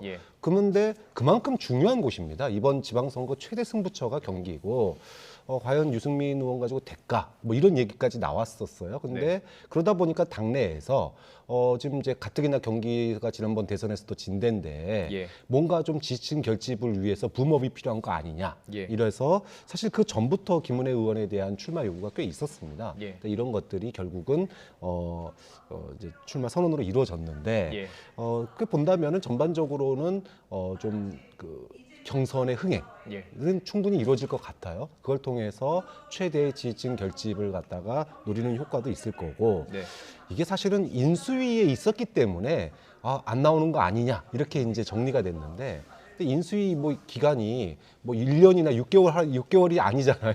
딱 2달인데 중간에 바뀌는 경우 사실 굉장히 예외적이거든요. 이렇게 놓고 본다면 뭐 인수위에서는 부정을 했지만 사실상 뭐 소위 말하면 윤석열 윤심이 뭐 작용한 거 아니냐 이런 얘기도 있기 때문에 어쨌든 이 김은혜 의원의 출마 선언 아까 뭐 원팀 얘기도 하셨으니까 굉장히 이제 분위기를 갖다 띄우고 특히 이제 보수 지지층 결집에 굉장히 큰 전환점이 될 것이다 이렇게 평가할 수 있을 것 같습니다. 근데 일단은 김 의원은 윤심이 아니라 민심이다라고 얘기를 해요. 뭐 얘기를 할 수는 없겠지만 물론 모르니까요. 저희가 알 수는 없고. 네. 어떻게 보십니까? 아무래도 윤심이 들어갔다 이렇게 보시는 거죠? 그런데 우리가 보통 무슨 심자를 붙여갖고 어떤 선거에 영향을 미치려면 최소한 14개 광역단체 중에 그러니까 지방선거 다 중요하지만 어쨌든 승패를 가르는 건 14개 그 광역단체장을 몇 대 몇으로 이겼느냐 또 어느 지역을 탈환했느냐 아니면 사수했느냐. 수도권 3개 또 관심하고. 네네 그거잖아요. 그런데 지금 윤심이라고 표현되는 건 김태흠 의원이 저 충남도지사 나가는 거 하고 그다음에 경기도지사 유은혜 당선인 대변인 뭐 두 사람입니다. 두 사람을 놓고 과연 진짜 윤심이 그 두 사람한테만 딱 뭐 작용을 했다? 김은혜 의원이요. 유은혜 김은혜 대변인입니다. 그런데 또 이 심자가 들어가려면 전략 공천을 한다거나 보다 더 뚜렷하게 무엇인가를 해야 돼요. 그런데 두 사람 다 경선 그냥 떳떳하게 경선을 치르는 거거든요. 그러니까 당선인이 지금 무엇인가 자신의 어떤 권한을 갖고 당의 공천 과정을 좀 개입했다면 그 얘기가 가능하지만 사실 충남도지사 선거는 진짜 험지예요. 그건 안희정 전 지사를 비롯해서 제대로 국민의힘 계열 정당이 도지사를 한 게 손에 꼽아요. 거의 대부분 민주당이 충북과 충남이 그렇게 좀 갈리는데 충북은 그래도 국민의힘이 자주 충북도지사를 하지만 그렇기 때문에 이게 힘든 지역이지만 김태흠 의원을 믿으니까 한번 나가보는 게 어떠냐 정도의 그런 그 권유를 굳이 그 전략공천하는 것처럼 여겨질까? 그러니까 제가 보기에는 윤심이라고 하기까지는 뭐 너무 두 사람 다 험난한 경선 과정을 해야만 하는 어떤 상황이다라고 생각을 합니다. 딱 전략 공천을 해서 그곳에 가서 나의 조직력을 강화하자 이게 아니라 좀 당을 생각하기 위해서 이렇게 좀 등 떠미는 느낌이라고 좀 말씀해 주신 거로 해석을 하도록 하겠습니다. 자, 강용석 전 의원이죠. 경기지사 출마를 앞두고요. 복당 추진을 하고 있고 일단은 지금 당 차원에서는 된 거 지금 최고의 의결만 남은 상황이에요. 근데 논란이 참 많았습니다. 제명될 때도 그랬고 그 이후에 또 뭐 불륜 사건도 있었고요. 일단 그 법원의 확정 판결이 있었기 때문에 어떤 시선이 그렇게 좋지만은 않을 것도 같은데요. 네. 어떤 정당에서 정치적인 결정을 할 때 두 가지가 중요합니다. 뭐 하나는 명분, 또 하나는 실리. 이 두 개에 따라서 변할 수 있다고 봐요. 근데 과연 명분이 있냐? 그러니까 12년 전에 아나운서에 대한 부적절한 발언을 통해서 제명이 됐었는데 그러면은 거기에 대해서 충분한 반성과 사과가 있어야 되잖아요. 근데 저는 12년 동안 그분이 그 문제에 대해서 충분한 사과와 반성을 했는지 별로 기억이 나지 않습니다. 그러면 그 12년 동안 자숙을 했냐? 아까도 말씀하셨지만 여러 가지 사건 사고의 중심에 있었고 대한민국의 논란의 중심에 있었고 그리고 무엇보다도 국민들 여론, 소위 말해서 뭐 탄핵이라든지 선거에 대한 뭐 부정 이런 것들로 일관했던 그런 또 방송을 하셨단 말이에요. 자, 이런 분을 만약에 국민의힘이 아까 두 가지 관점이죠. 명분과 실리라고 하는 점에서 과연 복당이 이번 지방선거에 도움이 될 것인가라고 한다 보면 명분도 약하고 사실 실리도 좀 사실 선거라고 하는 거는 중도 지향성이 있어야 되는 거 아닙니까? 그렇게 본다면은 좀 실리도 좀 약하기 때문에 좀 어렵지 않나라는 생각을 좀 하고 있습니다. 예, 알겠습니다. 자, 민주당 측도 좀 이야기를 나눠보도록 하겠습니다. 김동연의 새로운 물결 대표 여론조사에서는 앞서 나가는 것으로 지금 나오고 있는데요. 그러기 때문에 다른 후보들의 좀 집중 견제를 받는 모양새입니다. 저희가 녹취 준비해봤습니다. 함께 들어보시죠. 안민석 의원이 박근혜 정부 때 국정조정수사를 했다는 거 그리고 MB 때 국정과제비서관 했으니까 이게 조금 농단이나 국정농단이나 4대강 사업 관계 있는 거 아니냐 이런 또 얘기를 하면서 입장을 밝혀라 라고 요구를 했어요. 이거 어떻게 보십니까? 앞으로 뛰어나가기도 바쁜데 뒤에서 발목 붙잡는 것 같아서 조금 안타깝습니다. 박근혜 정부 때 국무조정 시장을 제 손으로 사표를 쓰고 나왔어요. 그렇죠. 네, 또 MB 때에 청와대에 있으면서는 그 사대강을 담당하는 비서관이 따로 있었습니다. 뭐 근데 이런 얘기를 뭐 일일이 대꾸하기보다도 통 크게 그냥 정정당당하게 승부하고 또 우리 앞으로 뛰어나가자 이런 말씀을 당내에 있는 경쟁자들 분들께 하고 싶습니다. 뭐 이 경선 규칙에 있어서 뭐 유불리 따지고 싶지 않고요. 그냥 이제 합당까지 선언한 마당이니만큼 당의 결정에 아주 쿨하게 따르겠습니다. 자, 안민석 의원이 상당히 수위가 센 발언들로 김동연 대표를 견제하고 있어요. 자, 경선 어떻게 보십니까? 일단 안민석 의원이 표현했던 건 예전부터 안민석 의원의 그 문제 제기가 조금 더 논리적이어야 된다는 생각이 들어요. 첫 번째 그 문제 제기를 했을 때는 이렇게 얘기하더군요. 그러니까 국정농단에 대해서 자기가 증거를 갖고 있다. 박근혜 정부의 국정농단에 김동연 지금 후보가 관련돼 있다라는 걸 알고 있으니까 스스로 고백해라. 이게 지금 조선시대도 아니고 뭐 스스로 이야기하라가 아니라 증거를 내놓고 거기에 대해서 해명하라가 맞잖아요. 근데 증거는 내가 갖고 있으니까 먼저 얘기하라. 그러다가 지금 또 박지훈 진행자의 표현에 의하면 박근혜 정부 때 국무조정실장을 했고 이명박 정부 때 국정과제 비서관을 했으니까 그 당시에 이런 어떤 그런 국정농단 4대 사업에 관련이 있는 거 아니냐. 그러면 지금 문재인 정부에 있는 많은 공무원들이 거의 대부분 또 박근혜 대통령 때나 이명박 대통령 때 일을 했던 사람들이에요. 고위 공무원들이. 그 사람들이 무슨 문제가 있습니까? 일을 했다는 이유만으로 문제가 있다고 얘기할 수는 없잖아요. 하나만 일화를 들면 사실 이명박 정부 마지막 때 국무조정실장을 했어요. 그때 박근혜 후보의 그 공약에 대해서 대놓고 비판을 했습니다. 그 나라를 망하게 하려는 국고 자체를 너무 그렇게 쉽게 생각한다라고 공개적으로 얘기하고 자기는 사표를 쓸 생각을 했다는 거예요. 그런데 박근혜 대통령이 당선된 다음에 이 사람 김동연 국무조정실장을 불러서 당신 얘기 잘 들었다 하고 임명을 했다는 거예요. 재임명을. 그러니까 이런 과정들을 지켜봤을 때 무슨 꼭 어떤 그 정권에 아첨을 하고 압으로 하면서 그 정권에 밀착을 했다라는 식으로 안민석 의원이 그런 뉘앙스로 안민석 의원이 공격하는 건 좀 부당하다고 생각을 합니다. 알겠습니다. 뭐 관련해서 좀 취재하신 게 있나요? 굴러 들어온 돌이 박힌 돌 빼려고 그러니까 당연히 저항하는 거죠. 뭐 이런 사실은 경선 과정에서 충분히 있을 수 있는 그런 논방들이고요. 저는 뭐 결국은 여론조사들이 계속 나오고 후보 경쟁력으로 계속 갈 수밖에 없다. 경기는 민주당으로서는 꼭 사수해야 될 지역이기 때문에 여론조사의 우위가 확실하게 나타난다면 이런 논란 길게 가지 않을 거라고 봅니다. 민주당 내용이니까요. 바로 질문 좀 드리겠습니다. 송영길 전 대표 서울시장 출마를 놓고 계속 지금 내용이 격화하고 있습니다. 맨날 그 하루하루 지날수록 새로운 또 비판이 나오고 있어요. 그런 상황 속에서 최재성 전 수석이 사퇴하겠다. 은퇴죠. 정치 은퇴하겠다. 이게 나왔습니다. 이게 좀 맞물리는 그 연속성이 있다고 보시는지요?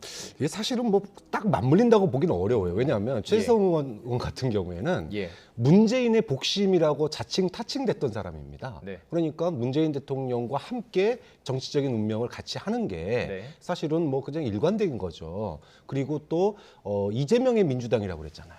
그리고 민주당의 흐름 자체가 이제는 이재명 중심으로 간다라고 하는 게 명확해졌는데 문재인의 복심이라고 불렸던 사람이 당에서 남아있다?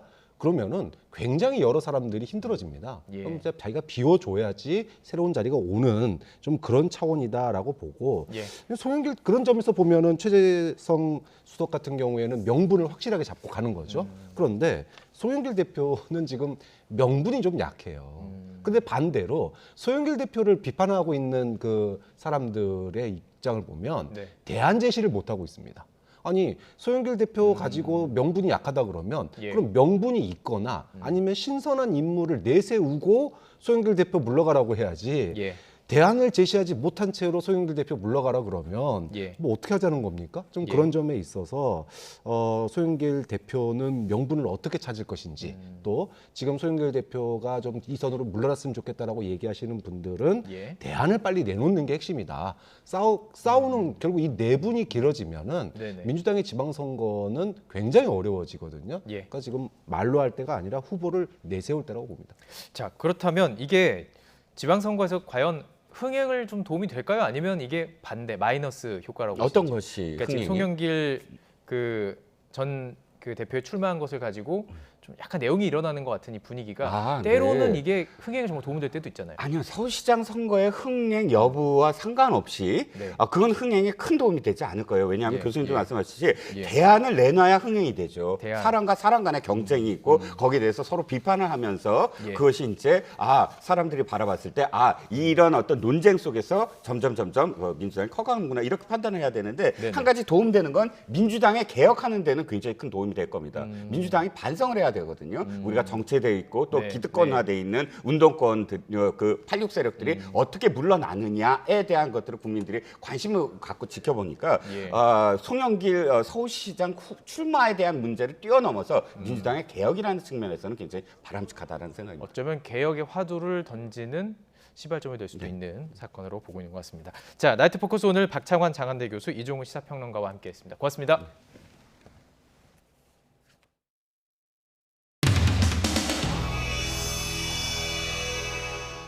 마지막이신데요. 소개 한마디만. 마지막 아닙니다. 아직 며칠 남았는데. 수요일, 목요일, 금요일 아침까지인데 자꾸 쫓아내려고 그러십니다.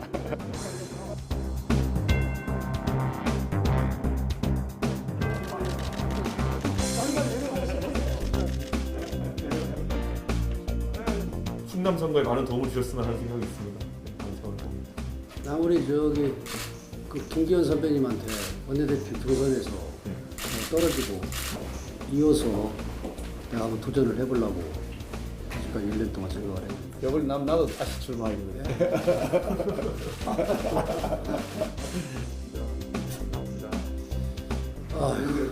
좀 고민스럽네. 불복하라고 합수했는데 뭐. 일부 보도에 따르면 당선인께서 김태흠 의원에게 전화를 드려서 그 지방선거의 이제 어떤 방향이나 이런 거는 좀 거리를 두셔야 되는 부분인데 혹시 어떤 좀 너무 정치적으로 지방선거는 당이 치르는 것입니다. 당의 많은 분들이 지혜를 모으고 해결해 나가실 걸로 생각을 합니다. 오늘 이 브리핑은 당선인 대변인으로서는 마지막 브리핑입니다.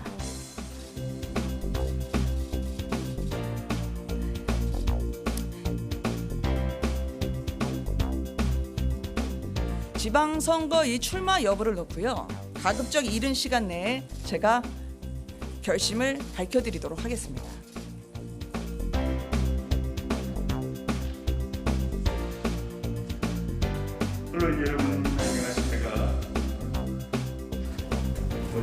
권성동 의원님이 출마하시겠다고 하면서 이른바 윤핵관 대 비핵관의 대결이다라고 평가를 나오는데 이에 대해서 좀 어떻게 윤핵관은 윤석열 당선인하고 아주 가까운 핵심적인 분, 비핵관 조혜진은 비핵관이라고 하면 윤석열 당선인하고 관계없는 자, 그건 사실하고 다릅니다.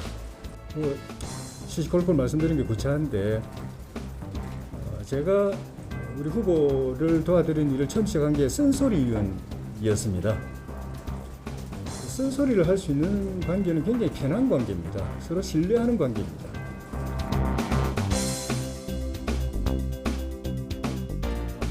원내대표 출마는 오로지 사선위원 제의 판단에 의해서 이루어진 것이지 뭐 당선인과의 교감하에 이루어진 것은 아닙니다. 청와대 이게 당에까지 구조가 이어지는 것은 우려스럽다는 얘기 연락했거든요. 그럼 어떻게 대비하실 생각이죠? 제가 뭐 경선 및 본선 선거 과정에서 우리 당선인께 쓴소리와 직원을 가장 많이 한 사람입니다. 똑같이 유지할 것입니다.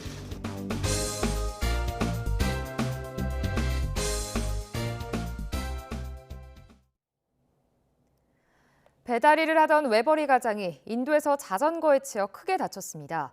가해자가 가짜 연락처만 남긴 채 종적을 감춰 보상받을 길도 막막하다고 합니다. 김민성 기자의 보도입니다. 전북 전주시 송천동 한 사거리입니다. 인도를 달리는 자전거 한 대가 건물 모퉁이를 달려 나오는 행인을 그대로 들이받습니다. 도로가로 튕겨나간 피해자, 바닥에 누워 한참을 일어나지 못합니다. 사고가 난 건 지난 1일 저녁 7시쯤 배달 일을 하는 피해자가 자신의 차로 돌아오던 길이었습니다. 거기다가 한동안 한 5분에서 한 7분 정도 가만히 앉아 있었어요. 정신이 너무 없어가지고. 자전거 운전자는 피해자가 건넨 쪽지에 휴대전화 번호를 적어준 뒤 어디론가 떠났습니다. 잠시 후 겨우 정신을 차린 피해자가 전화했는데 상황은 그때부터 더 꼬이기 시작했습니다. 가해자는 남성인데 웬 여성이 전화를 받은 겁니다. 전화를 했죠. 느낌이 이상해가지고 그때 한 사람이 전화를 받는 거예요. 사실은 어떤 여성분이라고 하면서 전혀 연관 없다고. 피해자는 자녀 넷을 둔 외벌이 가장입니다. 사고로 무릎과 허리를 다쳐 거동이 불편해진 탓에 생계도 막막해졌습니다. 힘들죠. 6식구 흘다 보면 이제 하루라도 쉬면 힘들어 계속 지금 배달 일을 하는데 저 이제 아프기 전까지는 진짜 하루도 안 쉬고 계속 일을 하거든요. 아침에 나가서 늦게까지. 경찰이 CCTV를 확인해 가해자의 행방을 쫓고 있는데요. 이런 피해를 당하지 않으려면 가능한 사고 현장에서 서로의 신분과 연락처를 꼭 확인하는 게 좋겠습니다. YTN 김민성입니다. 지난주 자전거로 음식 배달을 하던 40대 여성 노동자가 화물차에 치여서 숨진 안타까운 사고가 있었습니다. 전기 자전거 같은 새로운 이동수단으로 배달하는 사람들이 늘고 있는데 교통 인프라와 보험 제도는 미흡해서 위험의 사각지대가 될 수 있다는 지적이 나옵니다. 서은수 PD가 심층 취재했습니다. 산재보험 전속성 즉각 폐지하라. 또 지난주에 쿠팡이츠에서 전기 자전거로 배달을 하시던 분이 사고로 너무나 안타깝게도 돌아가시는 일이 발생했는데요.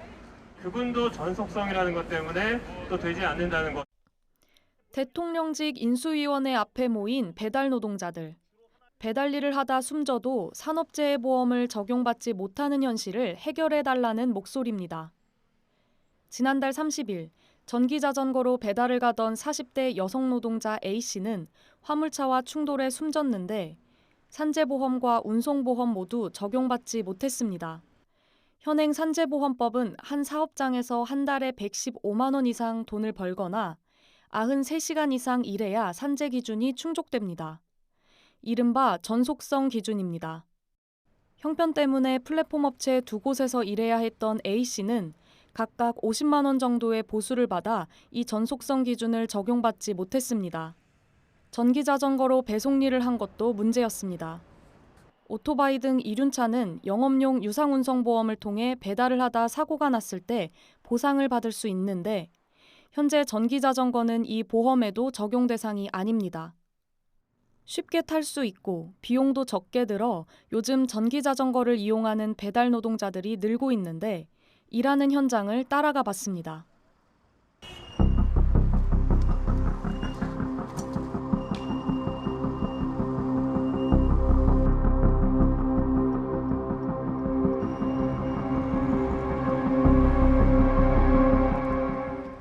자전거 전용 도로가 아닌 겸용 도로는 보행자들과 함께 이용해야 하고 상품 판매대, 공유 킥보드 등 곳곳에 장애물도 눈에 띕니다. 자전거 도로에 사람들이 워낙 지나다니다 보니까 차도로 갈 수밖에 없고 그리고 자전거 도로가 많이 없어요, 사실. 자전거 도로가 따로 없으면 도로교통법에 따라 도로의 가장 우측 차로를 이용해야 하는데 갓길에 서 있는 차를 피해야 하거나 주로 우측 차로를 이용하는 화물트럭 등 대형차와 함께 서 있는 경우에는 전기 자전거가 운전자 시야에 가려질 위험도 큽니다. 사고로 사망한 A씨 역시 자전거 도로가 없는 곳에서 우측 차로에서 주행을 하다 참변을 당했습니다. 자동차와 혼재돼서 도로를 다니다 보면 당연히 사고 위험에 노출될 수밖에 없고 사고가 났을 때 그 중상 이상의 그 사고 가능성도 높아지기 때문에 우리나라 교통안전 정책이 좀 자전거를 안전하게 이용할 수 있는 그 여건을 만들어줘야 되는데 전기 자전거 배달 노동자가 사고가 났을 때 일부라도 보상을 받을 수 있는 현실적인 제도는 시간제 보험. 그나마 대형 업체인 배달의 민족이 먼저 시행하고 있고 무보험 정책을 편다는 비판을 받아온 쿠팡이츠도 도입을 결정했지만 모든 노동자를 대상으로 시행하기까지는 시간이 더 걸릴 것으로 보입니다. 저 같은 경우에는 오토바이 한번 사고 나니까 보험의 중요성을 굉장히 알았거든요. 우리가 덜 가져가도 좋으니 보험료를 좀 떼가서 보험을 좀 들어줬으면 좋겠다. 좀 더 근본적인 해결책인 전속성 기준 등 특수고용직의 산재보험 적용 기준을 완화하는 법안은 지난해 10월 국회에 발의됐지만 상임위에 계류돼 있습니다. 전기자전거, 전동 킥보드 등 새로운 이동수단을 이용하는 배달 노동자가 늘고 있는 만큼 교통안전과 보험제도에 사각지대가 없는지 꼼꼼히 들여다봐야 한다는 지적이 나옵니다. YTN 서은수입니다. 2030 세대가 점차 서울을 떠나고 있습니다. 가장 큰 이유로 치솟는 집값을 꼽았는데 청년 정책이 시급해 보입니다. 지난해 서울시 조사 결과를 김종균 기자가 보도합니다. 서울이 늙어가고 있습니다. 지난해 서울을 떠난 2030 세대는 7만 명이 넘습니다. 서울을 떠난 인구 중 2030 세대가 절반에 달합니다. 탈서울의 주된 이유는 20대의 경우 가족과 직업, 30대의 경우 주택 가족 순으로 조사됐습니다.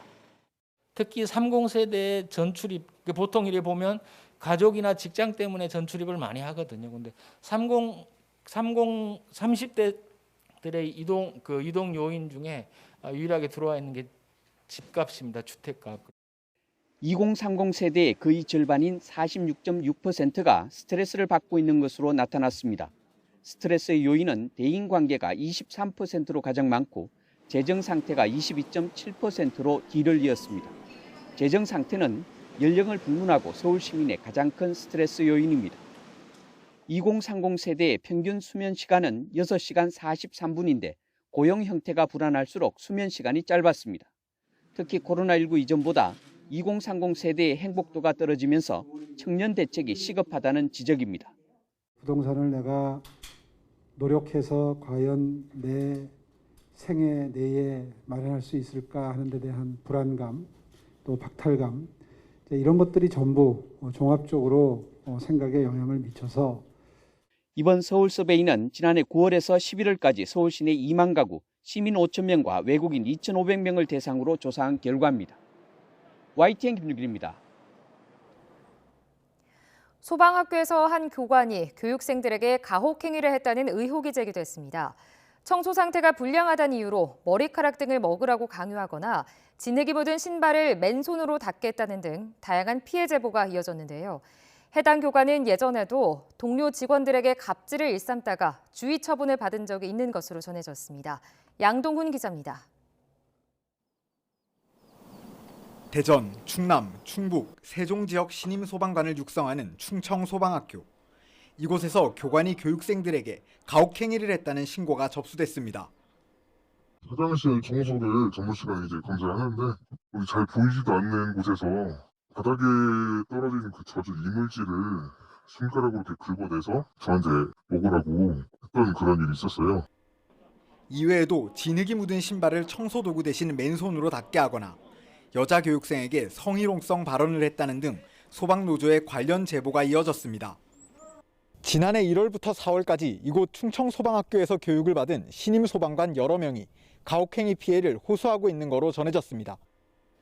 이 교관은 과거에도 지역 소방본부에서 근무했을 때 동료 소방관들의 갑질 신고로 주의 처분을 받은 거로 전해졌습니다. 같이 근무하는 직원들에게 그 의견이나 이런 것이 다르면 폭언도 하고 욕도 하시고 그런 행태를 하시더라고요. 부모 차원에서도 감사가 있어서 그러한 사실에 대해서는 진술한 바가 있습니다. 소방노조는 해당 교관에 대한 엄격한 징계를 요구하고 교관 선발 과정과 교육 방식을 근본적으로 개선해야 한다고 목소리를 높였습니다. 일선서에서 근무하다가 그냥 교관하라니까 교관하는 거예요. 그러니까 교육에 대한 마인드도 없고 그런 전문 교육을 받았던 분들이 그 교관으로서 역할을 해야 된다라고 보는 거죠. 충남소방본부는 신고를 접수한 뒤 감찰에 나서 관련 진술 여러 건을 확보했습니다. 충남소방본부 감찰팀에서 민원인의 제보 내용을 해당 교육생들 전체에 대하여 전수조사한 결과 일부 사실로 확인된 부분이 있었습니다. 해당 교관에 대한 징계 여부는 원소속 기관인 대전소방본부에서 최종 결정될 예정입니다. YTN 양동훈입니다. 최근 시멘트 공급 부족과 가격 급등이 이어지자 정부는 시멘트 업계 등과 함께 회의를 열어 2분기부터 총력 생산 체제에 돌입하기로 했습니다.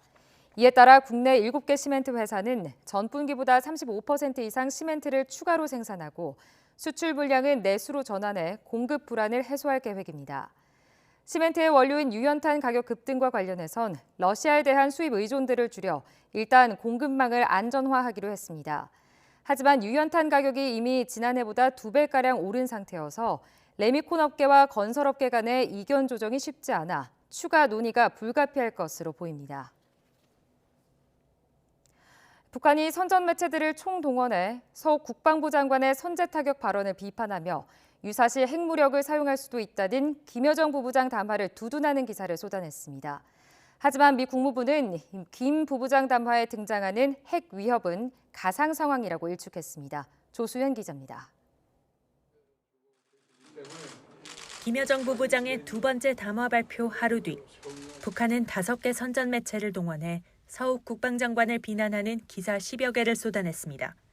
서욱 장관을 하룻강아지, 미국의 총알바지라고 조롱하는가 하면 미국의 승인 없이는 총 한 방 제대로 쏘지 못하는 허수아비 군대라고 비난했습니다. 김여정 부부장이 담화에서 핵 보유국을 자청하고 유사시 핵무기 사용을 경고한 대목도 확대 재생산했습니다.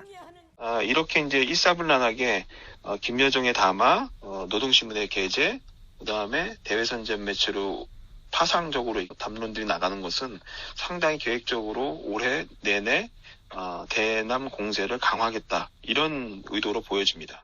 미국 정부는 김 부부장 담화에 대한 YTN의 논평 요청에 가상 상황에 대한 논평은 사양하겠다는 공식 입장을 밝혔습니다. 그러면서 북한의 연이은 미사일 발사를 거듭 규탄하고 국제사회와 함께 강력히 대응해 나가겠다고 강조했습니다.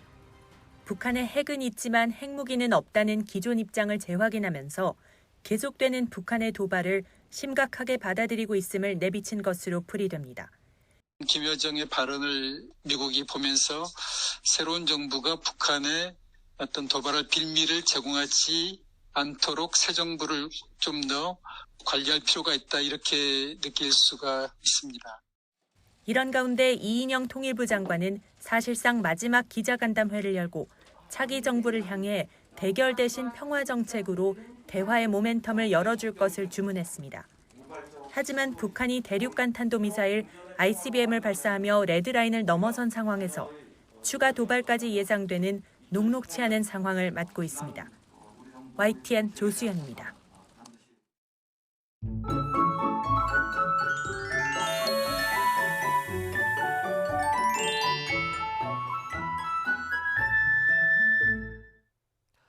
파란 하늘이 함께했던 오늘과 달리 내일 출근길에는 하늘에 구름이 잔뜩 끼겠습니다. 약하게 보슬비가 내리는 곳도 있을 것으로 보이는데 하지만 오전 중에 비가 모두 그치면서 오후에는 맑은 날씨를 회복하겠습니다. 또 서울 낮 기온이 15도까지 오르는 등 오늘보다는 낮지만 예년 수준을 보이며 포근하겠습니다. 요즘 메마른 날씨에 화재 사고가 발생하고 있어 비 소식이 간절했는데요. 이번 비 1mm 안팎 또는 빗방울 정도에 그치면서 건조함을 해소하지 못하겠습니다. 여기에 영동을 중심으로는 바람도 강해집니다. 따라서 대형 화재가 발생할 가능성도 있는 만큼 더욱 주의해 주시기 바랍니다. 내일 아침 기온 예년보다 1, 2도가량 높겠습니다. 서울 7도, 대전 6도, 광주 8도, 부산 11도로 예상됩니다. 낮 기온은 예년과 비슷하겠습니다. 서울 15도, 대전 19도, 광주 19도, 대구 21도로 예상됩니다. 주 후반에는 대체로 맑은 가운데 기온이 더 크게 오를 전망입니다. 날씨 정보였습니다. 네, YTN 뉴스나이트 마치겠습니다. 시청해주신 여러분 고맙습니다.